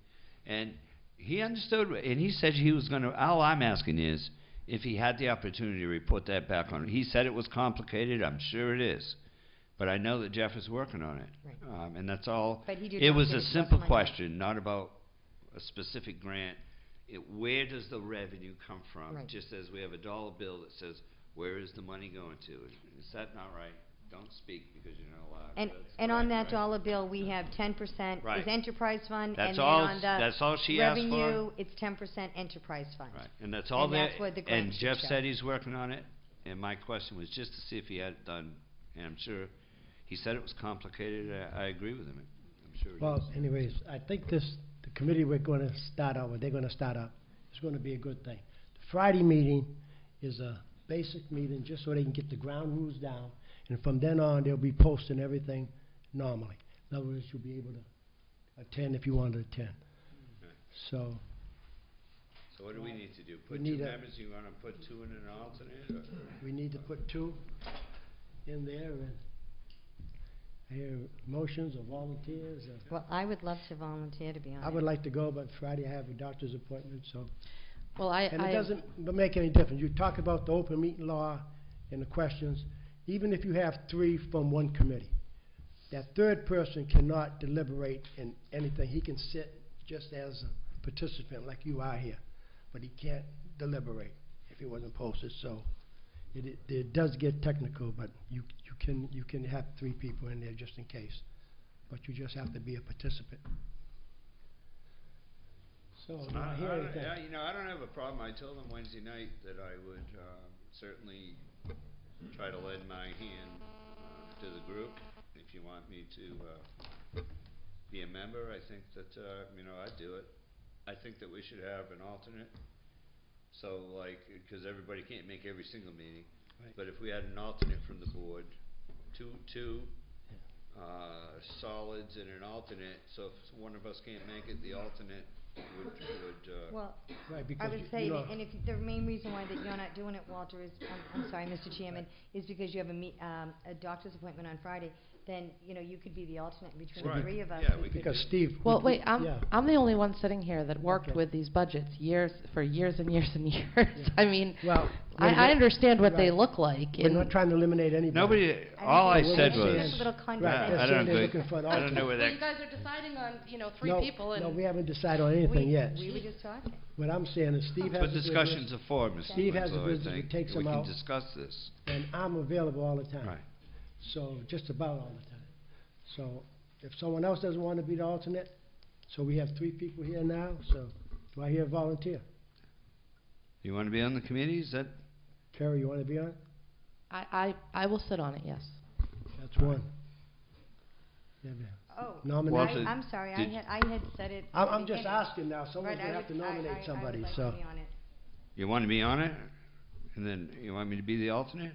You- If they It's can't, up to one of you. them can't make it? Is that what you want? I thought, Well, I'd be on it. I have no problem being on it. I And- said I would. And just because they're on it, you can attend, as long as you don't Right. debate anything while you're there. You know, once they start posting it.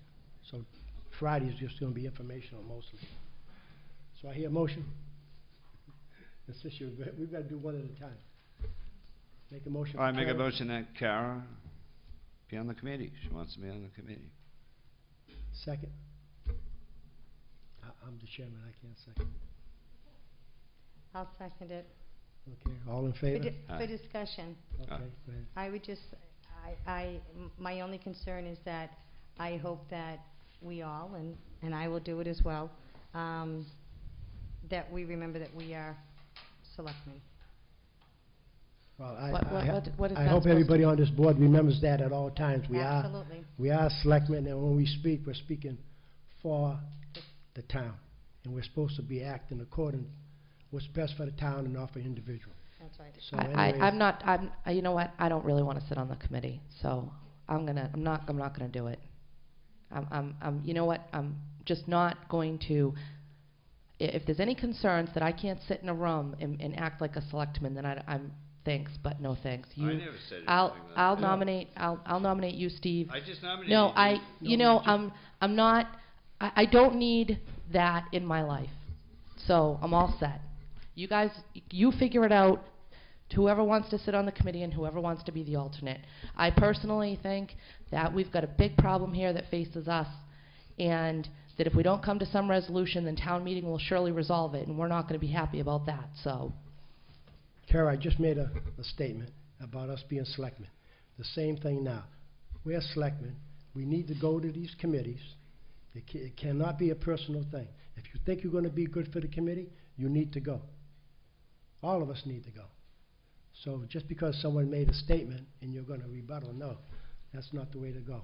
If you want to be it, Steve nominated you. Brenda seconded, unless you withdraw. I find that comment to be highly offensive, that we all need to behave like selectmen. We're all sitting here adults, elected equally by the community. If we can't sit in on committees, and if I have to sit next to somebody who's going to question my ability to be a selectman, or believes that I can't sit in a meeting and be productive as a selectman, then no, I don't really consider that to be a true partnership. And no, I don't think that that's a productive use of anybody's time. Well, I'm going to end it right with this statement. You can always take things 2 ways. She could have been talking to me, or she could have been talking to herself. All of us. So, we'll leave it at that. We had a motion, we had a second, there's no more discussion. Unless you withdraw, I'm gonna ask for a vote.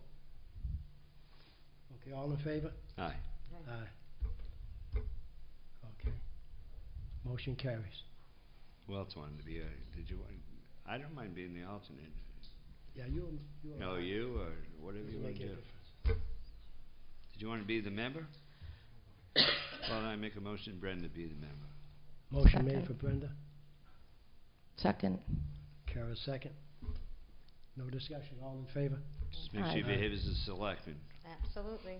And- And you're right, and and- not as a parent. We need a That's motion right. for alternate. Because you're representing the town. That's right. I make a motion for Steve to be the alternate. Second. Motion made and second. No discussion, all in favor? Aye. Aye. Carries. I will try to behave And as if a Steve selectman. doesn't make it, or it can't, Yeah, just, if you just can't make it, let me know, and just let but me know and I'll. like I say, and Mr. Andrews said he would open the meeting to the public, so if I show up and sit in the back, it's okay. Have you done that before? Yeah. So that way we'll have more discussion on budgets or whatever you come up with. Any other town businesses? Well, we'll step to the next one, sewer. No, I was gonna say, we've only, we haven't gone through to everyone for any other town business. I have a couple of things. As Mr. Andrews mentioned, that, we attended the MMA conference.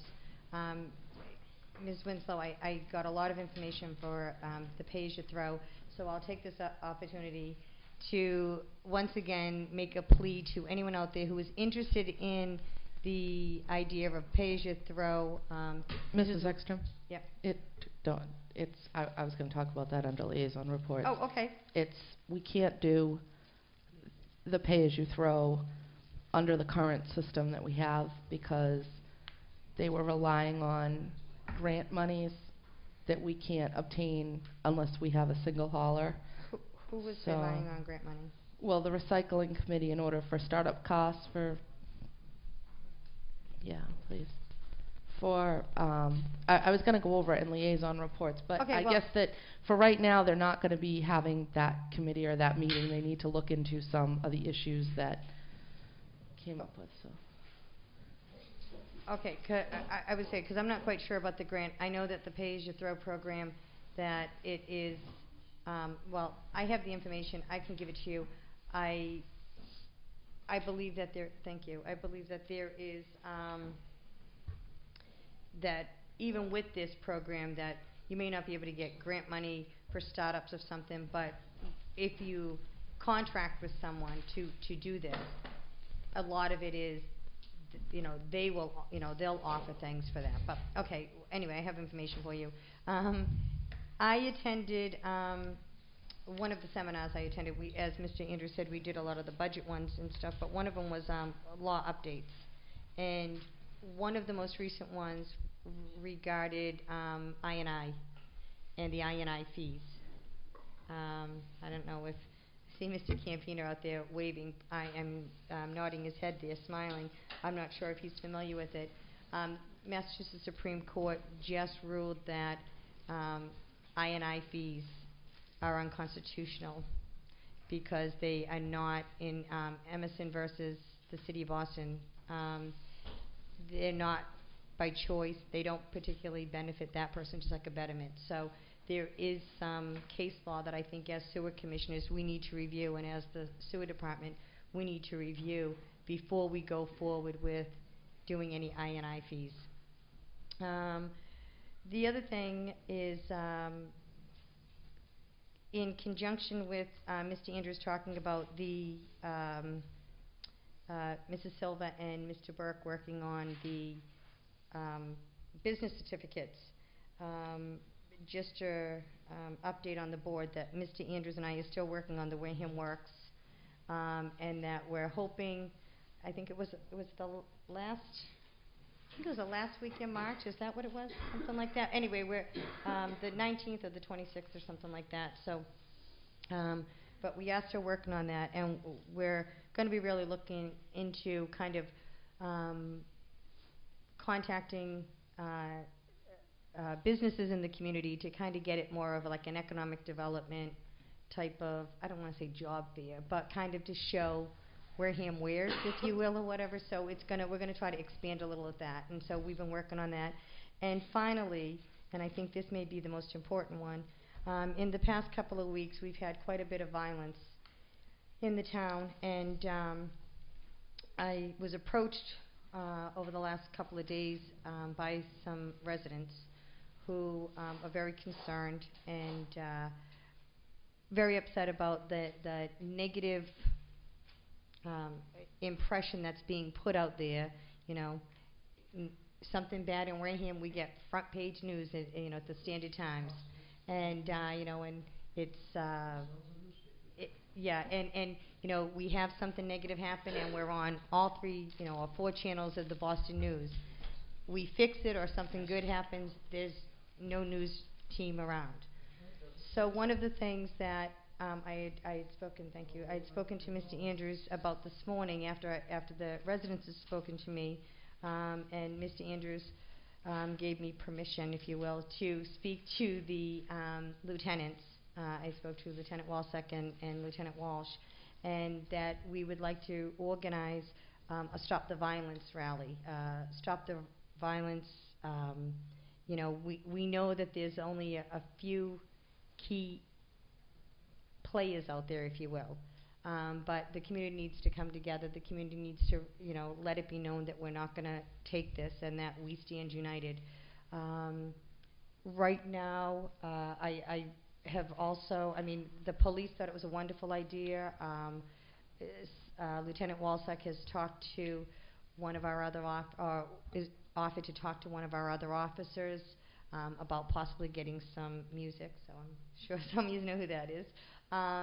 Also, Lieutenant Walsh made the suggestion that we reach out to the schools, and I'm going to talk to Dr. Rabinovich and see if we can get maybe a poster contest and an essay contest.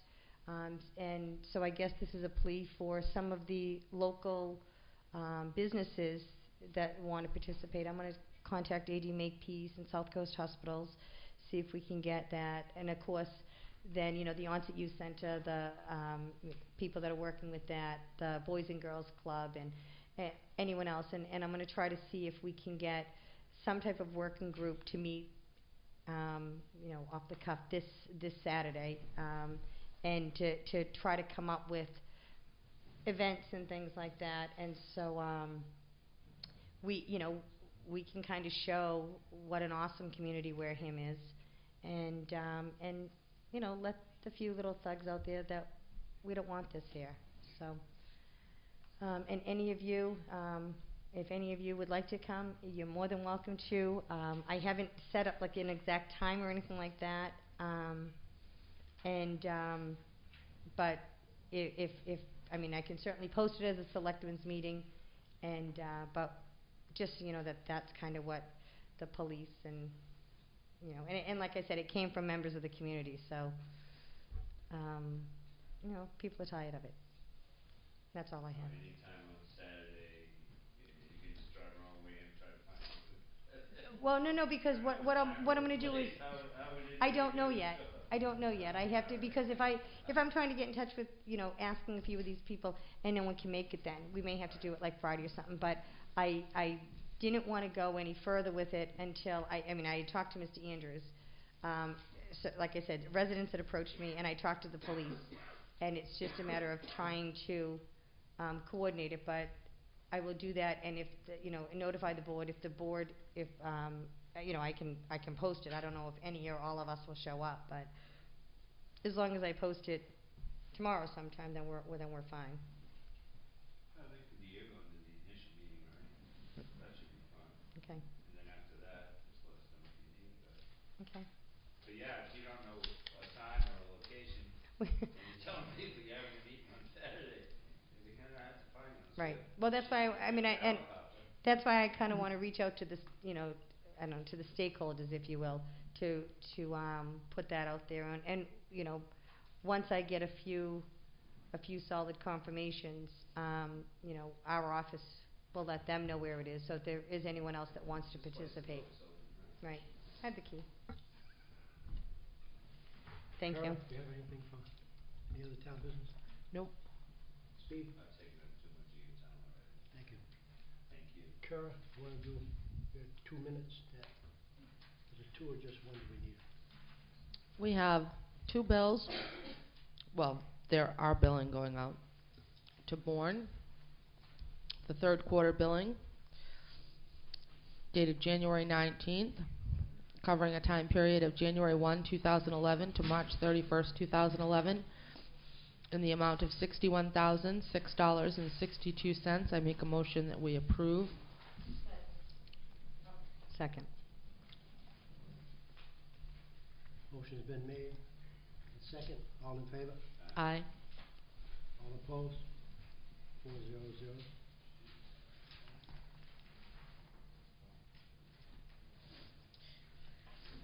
We also have the annual capital cost billing for Bourne for FY 11, dated January 19th, in the amount of $188,477.53.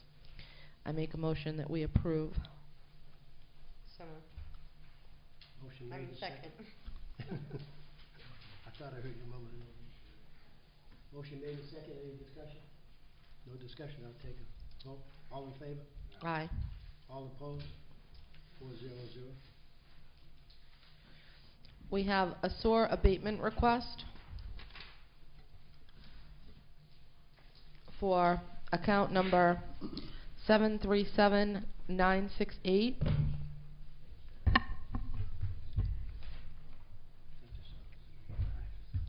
Oh, okay. Oh, from this? Oh, okay. Okay. Which is map 61, lot 1034, 379 Main Street, Michael Fitzgerald, Finbar, LLC. And account number 737968, map 61, lot 1034, 381 Main Street, Michael Fitzgerald, Finbar, LLC. Oh, wait, I see. The request that's being made is an abatement of $596 for the first half of the 2011 sewer usage bill for the above 2 accounts combined, because the water department removed the meters on June 24th, 2009. This replaces this? Okay, because that's from Guy. Yes, it's an addendum. Okay. Through you, Mr. Chairman, it's an addendum. The addendum is actually $99.34 because of the fiscal year. I guess we bill in 6-month cycles, so he's credited back 1 month opposed to 6. So it was originally put out at $596 for the year, for the full year, and I guess he's only entitled, because the water has to be off for 1 complete year, and it's only a 1-month abatement that he's entitled to. He's been notified and told about that, so it's not a $596 abatement. It's amended to a $99.34 abatement. Okay, but he requested, and what you're... Okay. There should be copies. I apologize.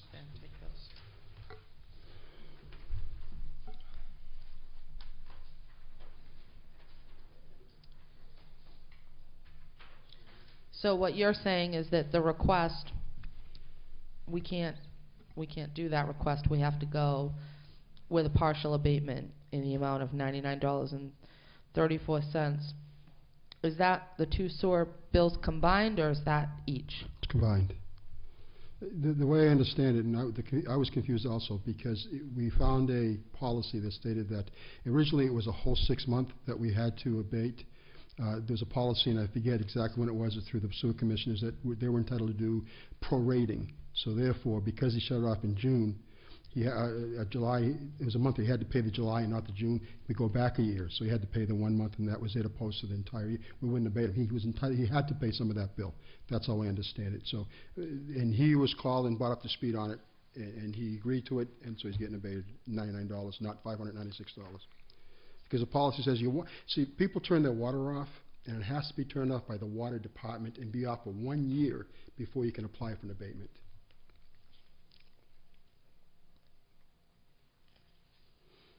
So when he was sent the policy, and he understands the policy, it was amended. And I apologize for this getting through, because rushing things, it shouldn't have hit your desk for the full 596. It should only been the 99 that hit your desk, and I apologize. So I have two choices. We can pull this off the table, review it, re-come at it, or just do the addendum. It's up to you. I'm not going to give him back 596. He's only going to get back $99. So it's however you want to do it. So my question would be, if you turn my water off tomorrow, I have to pay for sewer for the next 12 months? Yes, you have to, and it has to be shut off by the water department. You can't just turn a switch on your sink and say, Right, no, my water's off. So the water department, in other words, you have to be without service for 1 full year, as I understand the policy. I understand that, but we do have a letter from... You want to go ahead? Yeah, go ahead. I was going to say, my understanding of it was that the reason why we said that the policy states that it has to be off for 1 year is so that we don't have seasonal residents shutting their water off at with the water department in October and then turning it back on in April or May. Absolutely. And expecting to get an abatement for both water and sewer. And I believe that the water department also requires, before they'll give abatements or whatever, a very similar thing. I think that with Mr. Fitzgerald, it's a little different because this isn't a seasonal thing. This is someone who is trying to really develop and revitalize downtown. That's right. And I think that the $99 issue, and I may be wrong, but when we bill for sewer, Yes. we bill August to February, That's right, and then February February to to August. That's right. And so therefore, the $99 would be the 1 month of July. July for those 2 sewer bills Correct. because he shut it off at the end of June. Correct. And then the $596, would he have just gotten a bill for that? I don't. He was pressing a bill for the fiscal year 2011. That bill just went out, and he hasn't asked for that abatement. He's, as I understand, he's asking for 1 abatement. I'm only addressing that 1 abatement. If he has any All right. others, All right, if you don't mind, I just want to please, read this. please. It's downtown Wareham. It's that piece of property. Yeah, that whole stretch there. I'm not sure exactly which one, but it's that he's trying to rehab it and redevelop it and the whole 9 yards. I believe it's the Franconia and then also the Fish Market. I believe it's those 2 particular pieces of property there. And it's in the past, as people put water off, but even if you're not using water and it's not officially shut off, it doesn't give you an abatement. So I think that was the issue originally. You had already talked to Mr. Fitzgerald, and he's in agreement with Correct. $99. Correct. So that settles. He's in agreement with it, and as he applied, we called him back, explained it to him. He agreed to that. He'll be coming back in for the abatement for 11. My understanding is that he hasn't seen a bill, I guess, and when he gets a bill, then he can do that again for the half a year, the $298, I believe it is, or whatever it's going to be. I'm not sure. Okay, and I think that we just need to be aware, because when you said that it's off for a year, there is something, and I'm off the top of my head, I'm not thinking of it, but it is something that as far as that, we can only go back so far. So if we're telling people that they have to wait a year to file for an abatement, but we can't go back more than 6 months or more than a year. So that's right. It's kind of confusing. Right, we need to, I think Absolutely. we need to clarify that, because, Absolutely. and like I said, I thought, and I'd like to take a look at them, because I thought that first one was because of, I don't want to say because of, but in light of this seasonality of some users.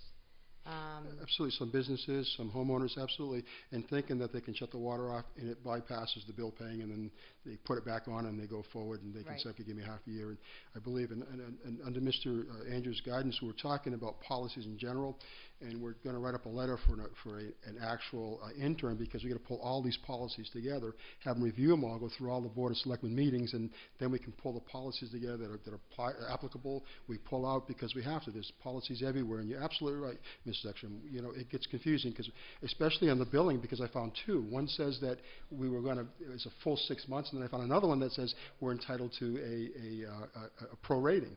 So which one do I take? So I took the most recent one and said, okay, that's what I'm going to go with. But we need to have a clear set of policies. And Mr. Andrews is absolutely right, and he's helping me get together the intern and have this all reviewed. And then we can come together with a booklet, and you can all review it and say, these are the policies we want. We reestablish them, and we move forward. Right.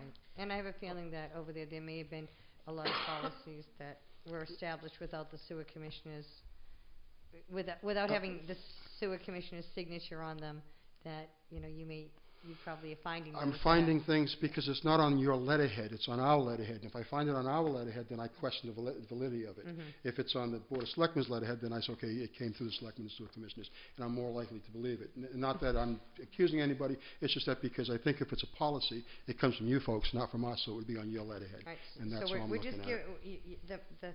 it's going to be the 99, and then if he comes back for the 296. We can do that at Okay. that time, because I believe that the fiscal year, and we're billing now for 12 because of the increase, and he didn't have the 296 because we just did that, and it was approved. I believe you guys approved that recently, the increase, so it really doesn't affect him. So if he wants to come back, he's more than welcome to, and I'll be happy to abate him.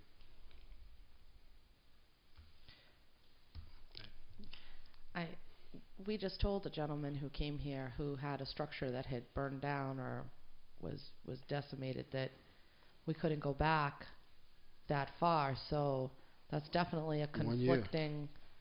We can only go back one fiscal year to abate, and if your water has to be off, so that's, for me personally, I'd rather do this next week and take a look at what you're looking at and The some of policy itself, absolutely. and It's just because not- I don't think that that's how we've done the abatements. And I'd like to see the last few that we did, because I don't want to make him wait a year and we've done something different. Well, he's already there. He's had it off for a year. He's done, and so he's asking for the abatement. And at this time, I was going to give him the abatement.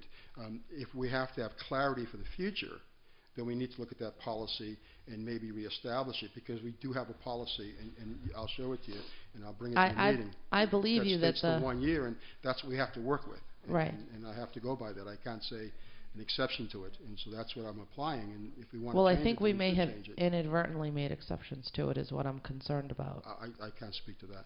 I have no idea. I won't speak I to think that. the one you were talking about, that water was shut off for quite a few years. Well, that 20 years. that That's one right. was, but then So the I ones think that came if up next The after owner's that. in agreement with this right now, and the sewer director is in agreement, I think we should just go ahead and do it. So it's up to the board, whatever the board favors.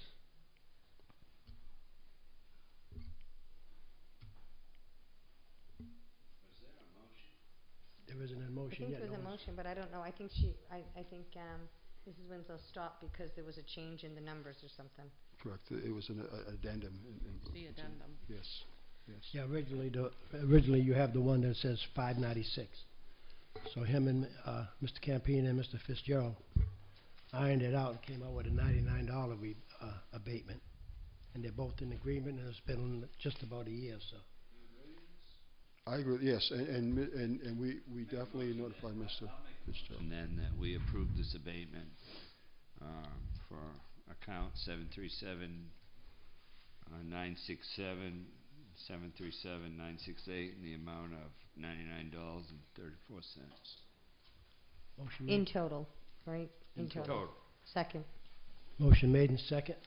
There isn't any more discussion? All in favor? Aye. Aye. All opposed? I'm going to abstain. Okay. 3-0-1. And as soon as Mr. Andrews, working with him, we get the intern, it's good to have this workshop, and you all get involved in that.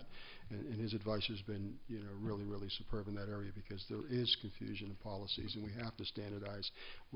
Everybody has to do the same thing, and I agree. And some of it is confusing, but that's what we have to work with, and so we can make it better.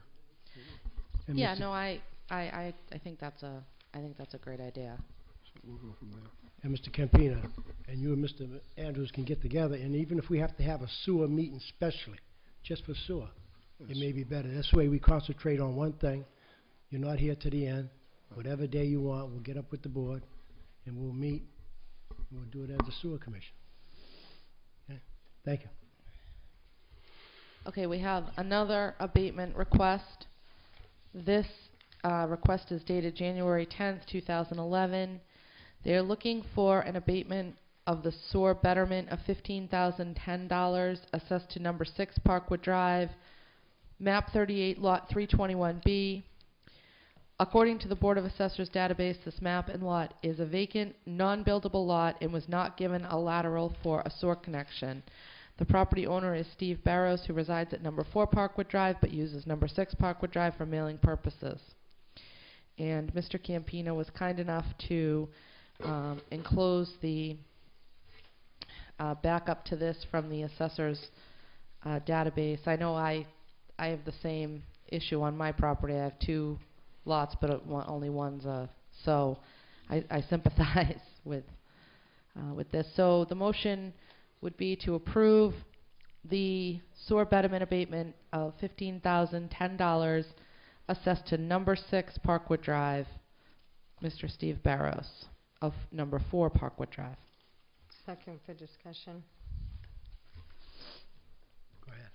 Thank you.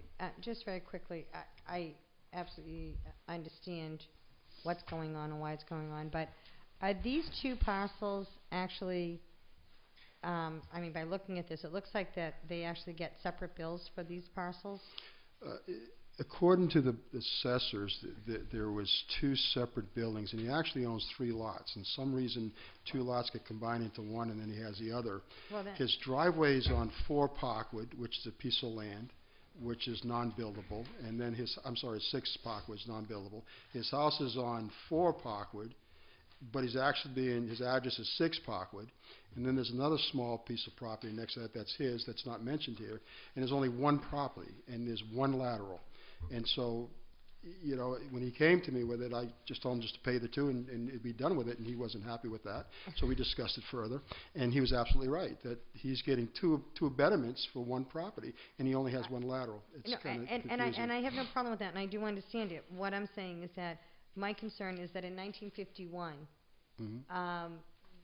the town, in order to prevent sprawl, or I don't know, whatever you'd want to call it, infill, what they did is that anyone who owned lots at the same time, you know, abutting lots, if it was by the same owner, those lots were conjoined, and that's why Mrs. Winslow said I can feel for him because I have 2 or 3 lots, all have different numbers, but it's 1 parcel. She gets billed, or 3 should be times. getting billed. No, billed once. I get billed 3 times. I have a triple lot. I have 3. I get billed 3 bills. There's something wrong there. There's something wrong there with the That's right. assessors. And it's 1 because, property. Right, and if it's in the same name, Yes, and it is. they're conjoined, you know, adjoining lots or abutting Very lots, contiguous, they're all then 3, they yeah, need to absolutely. be conjoined if they fall below what our zoning regulations are. And this is what was, like I said, it was done in 1951, and it's supposed to be done all the way through. So I don't have a problem with doing this because, you know, I know that this happens occasionally when they're looking at what they're billing, but I would appreciate it if we could contact the assessor and have those as 1 conjoined lot. You know, notify them, because it does come, you know, It's it doesn't, confusing. because what's going to happen, and I'm not saying that this gentleman, but we've had in the past that 5 years, 10 years down the line, somebody who has that, who gets the abatement, who, you know, it's an unbuildable lot, they turn around because they're 2 separate, they sell one, and then that person comes in with the unbuildable lot stamped right on it and tries to get a way to build on it. So Yes.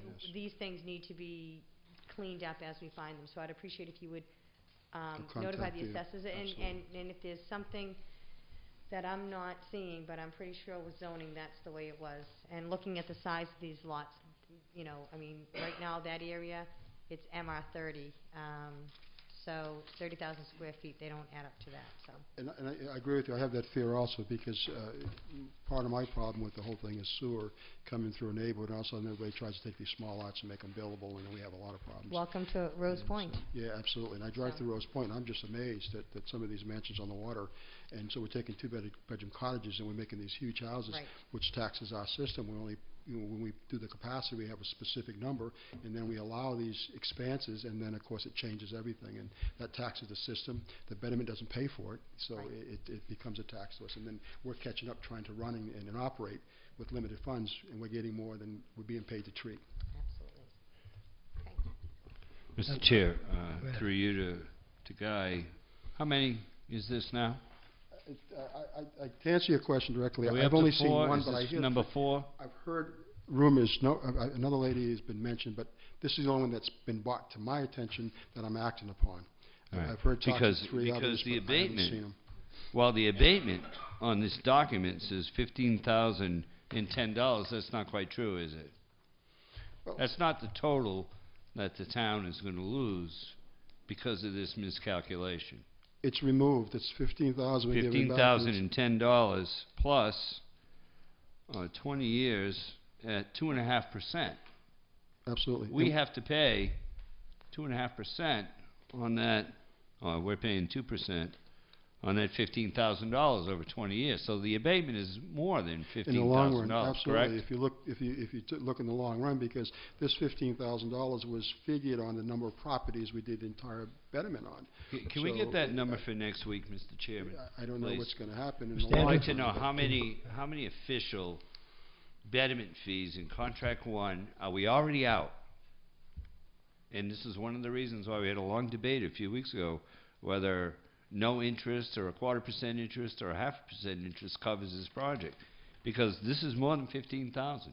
As And you if we're back up to these- 3 already, that would be 45,000 times 2.5% in 20 years that we're missing. I don't have the number in my head. And if we can have the actual compared, the actual. right. We need to know, Because see, they this is estimated maybe important. at 350, and now it's gonna come down to 325. We're losing. Because we still have to pay 25. that money in the end. Yes, on the big picture. So it's not Mr. Barros's fault. I'm No, not, not at all. it's on Not the at town all. side that my concern is. And Right. if we are up to 4, that would be 60,000. But it goes to, That's a lot of money. it goes to Mrs. Ekstrom's point about cleaning up the assessor records to minimize this from happening, because there's only so many laterals out there. And if the information they're basing it on, in fairness to our attorneys and to CDM, whoever else, if they're doing the research and there's so much conflict as to how much is out there, these mistakes are going to happen. So if we clean up the assessor's office, and I'm not pointing fingers, but we eliminate these things from happening. Well, or and I best agree, try and to. I agree with, with that, and not to blame the assessors, I agree with that. But it's also with CDM, and I think that we need to look at that. If you're CDM and you have, Mr. Barrows at 4 Parkwood, you have Mr. Barrows at 6 Parkwood, you have Mr. Barrows at 8 Parkwood, or whatever it is, doesn't the bell go off there? You're right, and then they call Mr. Do you know, or at least Well, to they check blame it each out. other, because they Listen. call our attorney, I think it's Mark Deshays, I think his name is, Deshays, from the that's it, and they yep, called mhm. him. Well, they're saying it's Mark's fault.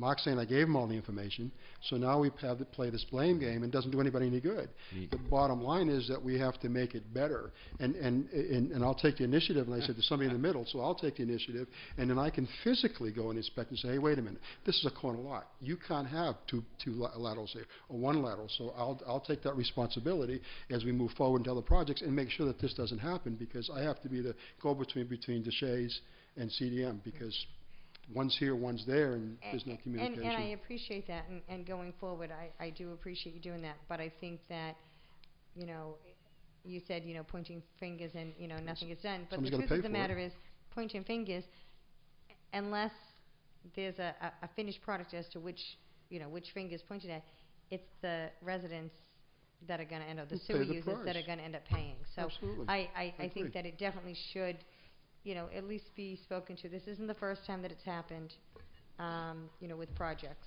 Well, if a lateral wasn't put in, they knew it was unbuildable. So it's the assessors or whoever.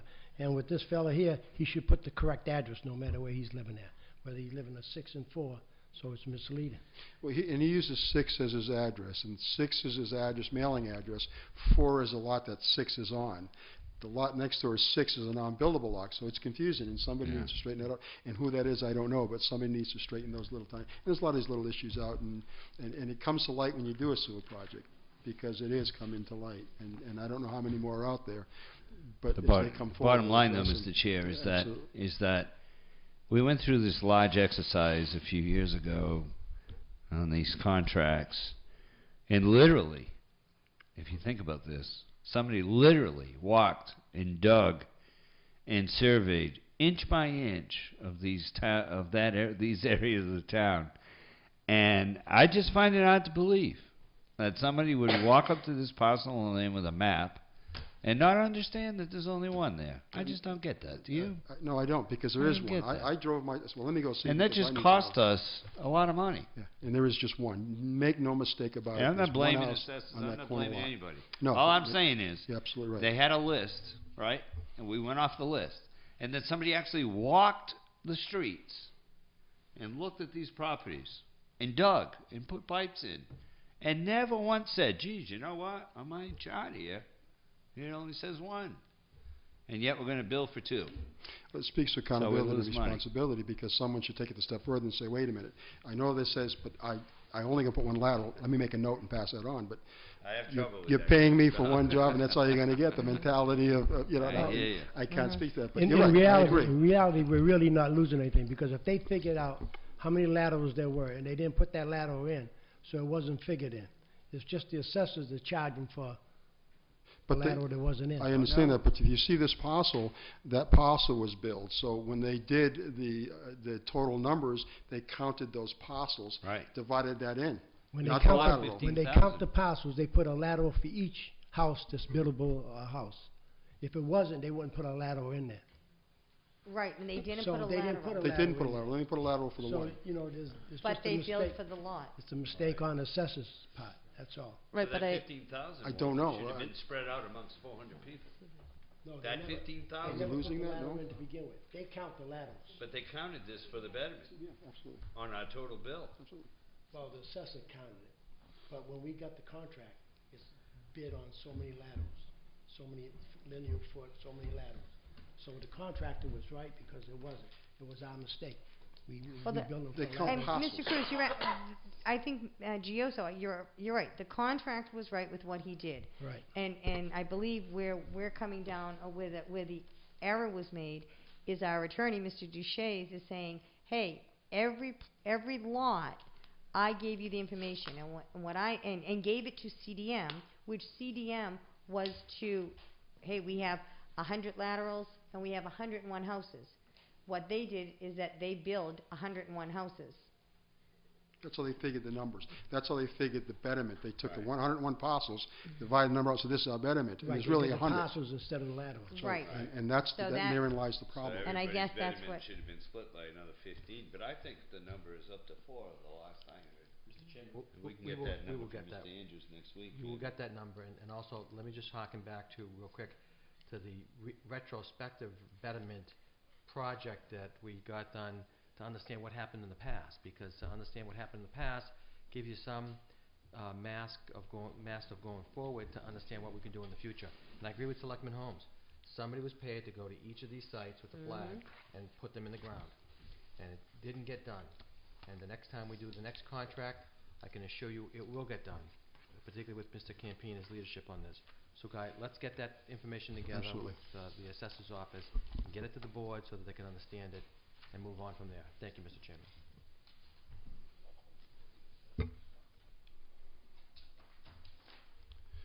I do, the discussion 2000 water and sewer rates, that's specifically, strictly for your information. No discussions needed, just have it, that's all. It was given to me, I pass it on. Thank you.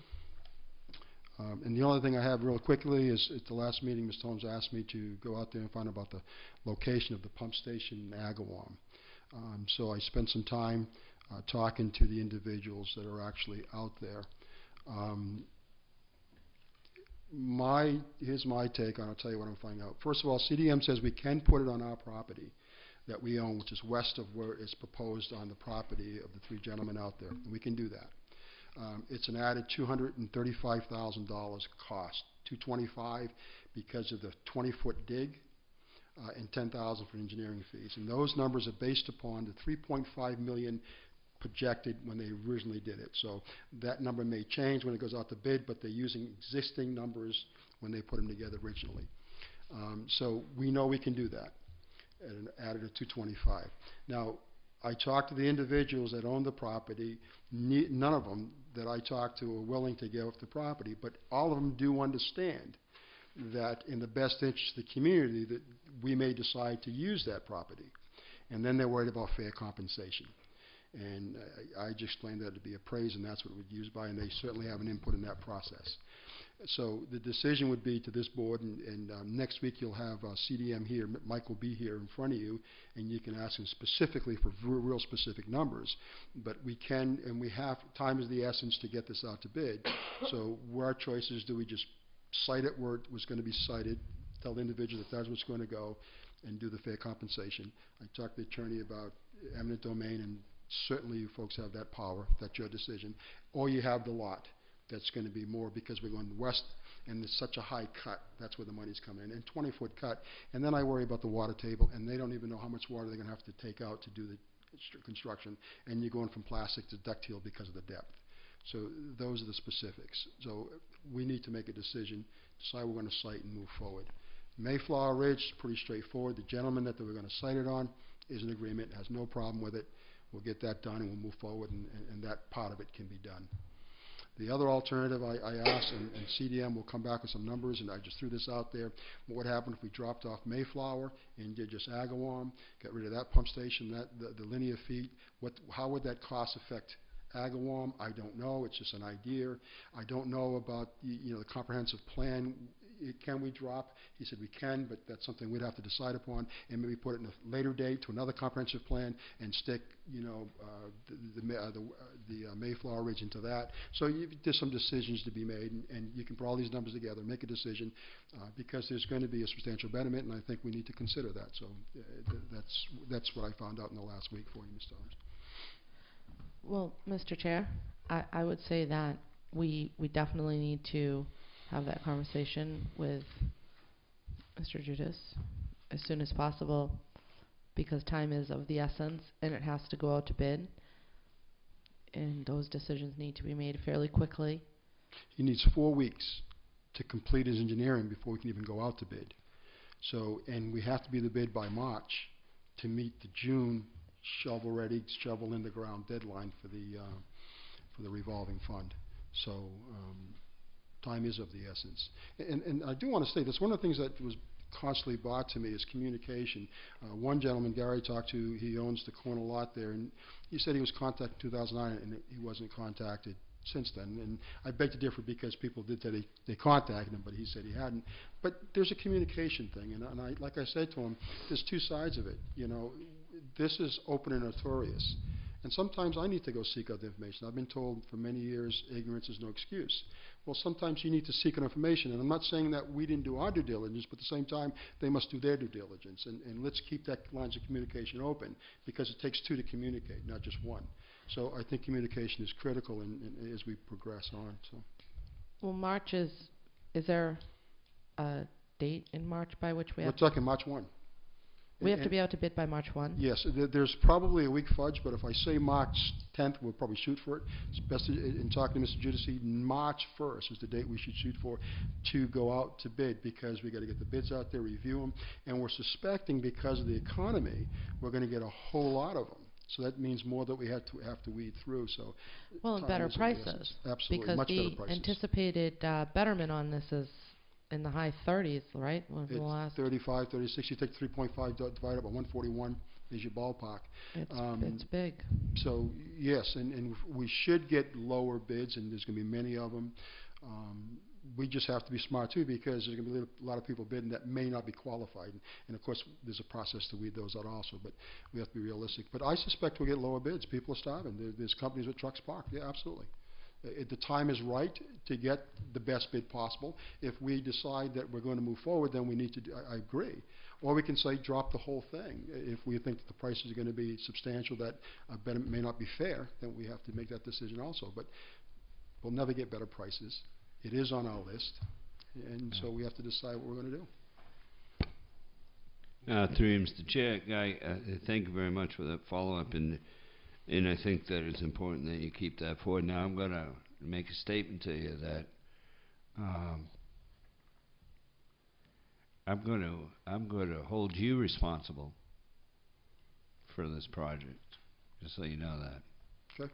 I know that you're new since September. I think you've done a good job. But going forward, you're the man. And I know you have others working for you.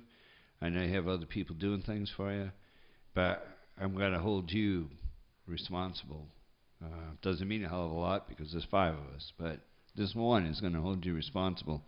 So when you come back here in the next 10 days or so, make sure it's your work. Because come July, it is yours, right? You don't have other people around you. Correct. And you see the stuff that's going on with this 15K, and you saw what went on in other projects. And you know what? It's a new day. It's a new contract. Contract 1 is done. We haven't decided contract 2. We haven't decided contract 3. And there are some who believe that the betterment system needs to change. So, who knows? Maybe betterment contract 2 will have a different betterment strategy. Who knows? I don't think we're going to charge anybody $30,000 to put sewer in front of their house. I don't think that's going to happen. So we'll see what happens down the road. But I just wanted to say that to you because I've talked to you several times. You're the guy in charge. We don't have a lot of time, so you're right. No, I'll take that responsibility. And you know what I'm telling you. I'm hoping next week when you come, and Mr. Hughes will be here, that we can make a decision as how we're going to proceed. Do we take the property, right, which is the better interest of the community, and get a lower, and then move forward and just go? I mean, we're going to have to make that decision, and whatever it is, whatever you folks decide, I'll take it and run 100%. And I will make sure there's flags in front of every single home, because one of the concerns that, and it troubles me a little bit, one of the homeowners said to me, this is great because there's 4 lots that I can subdivide and build 4 houses. And I says, well, not on my watch. That's not the goal. The goal is to sewer, and he's talking about subdividing already, and I don't think that's the intent of us trying to sewer these areas. And so I said to him, no, I'm not going to, I mean, if I have anything to say about it, I said, I'll be very upfront with you. But I'll That's tell not you gonna what, happen. you put 4 there, and I pay you $60,000, and then I go to sell you and tell me you can't build on it. That wouldn't be too good, would it? No, so that wouldn't work out well. And these are the kind of things that I want to look out for. And I'll put 1 flag there, and that's it. There'll be 1 flag. We'll count them 1 by 1. We'll double count it. We'll triple it, and make sure when we go that we have no changes in location. That we've talked to you and I've talked, right? Absolutely. No changes in location of pump stations. Once we make a decision, make sure it's we have over. the right number of people who are going on sewer, right? Absolutely, and we have to. And as a body, as a board, you make a decision. That decision is solid, and I'll make sure that decision gets upheld, because your decision is what's important. Thank you, Mr. Chair. I just wanted to get that on the record. Thank you. Yes, we are. Is there any other sewer business? If not, now we still haven't decided on the Parkway Drive. I don't think we made a motion or anything on that. You want to hold on that? I think I move we just abate them back to 15,000. I don't know if did we make, I don't remember. I thought we did. Yeah, we discussed Yeah. it, but we never made it. No, we made the motion. We discussed and then Brenda? we changed the subject. Oh, you know what? You're right. I don't think we voted. Yeah, because I second for discussion to talk about Oh, the right. asbestos And thing then that we went kept on, going. so I guess That's it's right. all You're in right. favor. All right. It's made and seconded. Okay, Aye. we're going back. All in favor? Aye. Aye. 4-0-0. A long discussion. Just so they can get this down on the tape, right? Well, we got there. We got there. Okay, now we'll go back to any Thank other you. sewer business. No, I think that was it, right? Yes. Thank you, Mr. Campino. Thank you. Okay, thank you very much, guys. You're welcome. Thank you. Liaison reports. On my left, on my right.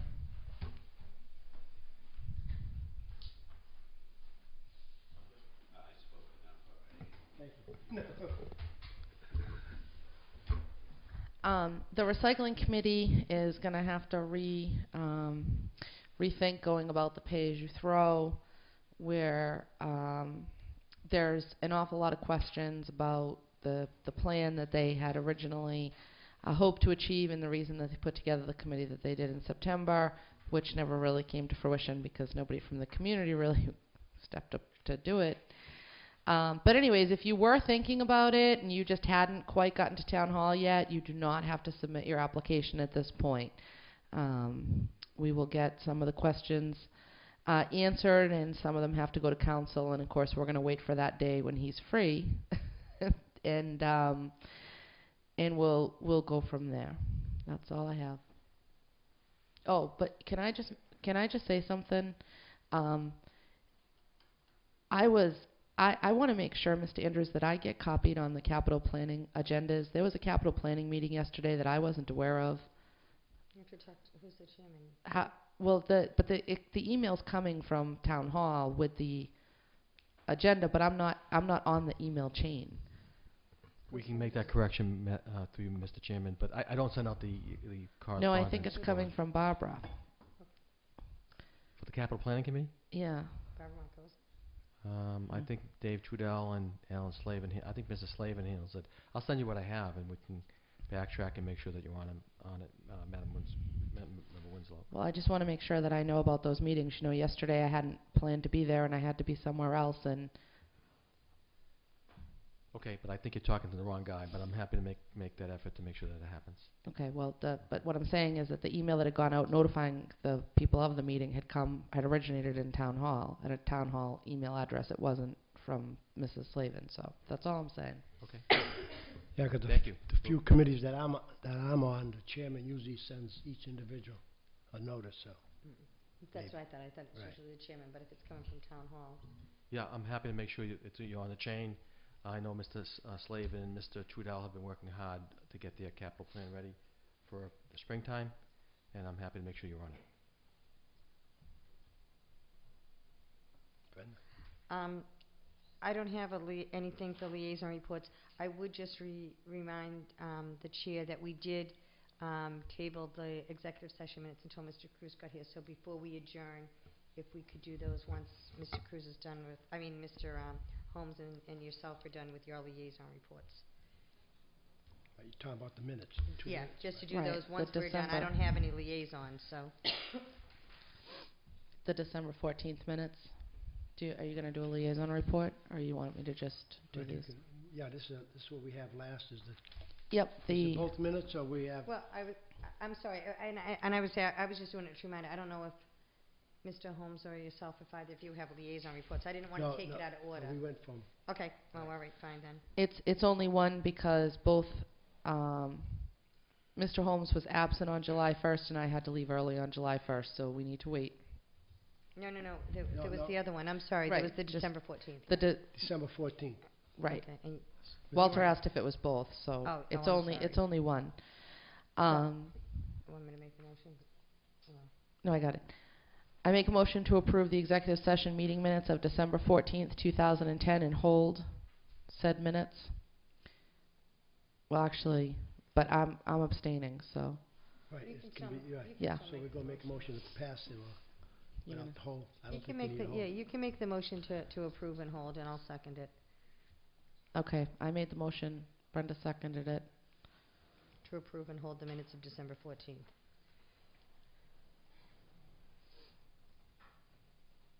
Okay, the only question I have, so we have a lot of minutes that have been approved and held, and we haven't been going back, so we need to clear everything up, make sure we don't have them on hold for too long, so we can get it over with. I appreciate if we can go over it and clear it up and just put it on out there. Okay, motion was made and second. to Actually, hold. can I just, before you do that, Go ahead. we voted this contract at town meeting, so we don't have to hold these ones, right?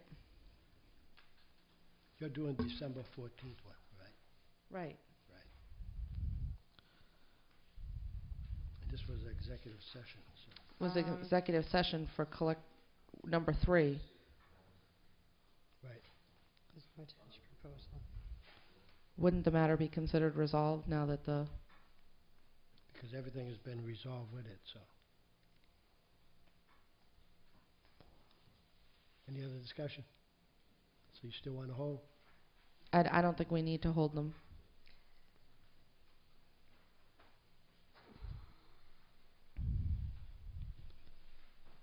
Do we? I don't think so, but I'm waiting on it. Mr. Andrews, do you have Yeah, it? Mr. Chairman, through you to Mr. Andrews. Mr. Andrews, while there are 2 units on here, I know that, I mean, once they've been approved, they're public records. I mean, I know that there was one before it was approved, that there was another group that had a draft of it. But once they are approved, I mean, once we've signed off on those contracts, they're done, right? And we have signed those. Those are, as Mr. Winslow said, those are the ones that were at town meeting, right? Mr. Chairman, I would just ask that we hold them because they may have been signed, but they still have to go through town meeting and be funded, which is part of the agreement. These ones weren't? I thought these ones were. I thought these ones were part of the list that. Yeah, because, You know what? If I would say if we can do this to make sure we can approve and hold, and if Mr. Andrews, if there, oh, it wasn't completed. Okay, so we'll approve and hold, and if there is something, which now you just answered, then there is anything that we can hold them. I mean, we can release them if there was, but if there is something, then yeah. Okay. yeah, motion made to approve and hold. And seconded. Seconded. All in favor? Aye. All opposed? 4-0-0. Motion to adjourn. Motion made adjourn. I hear. Second. Second. All in favor? Aye. All opposed? Thank you, ladies and gentlemen. Have a good evening.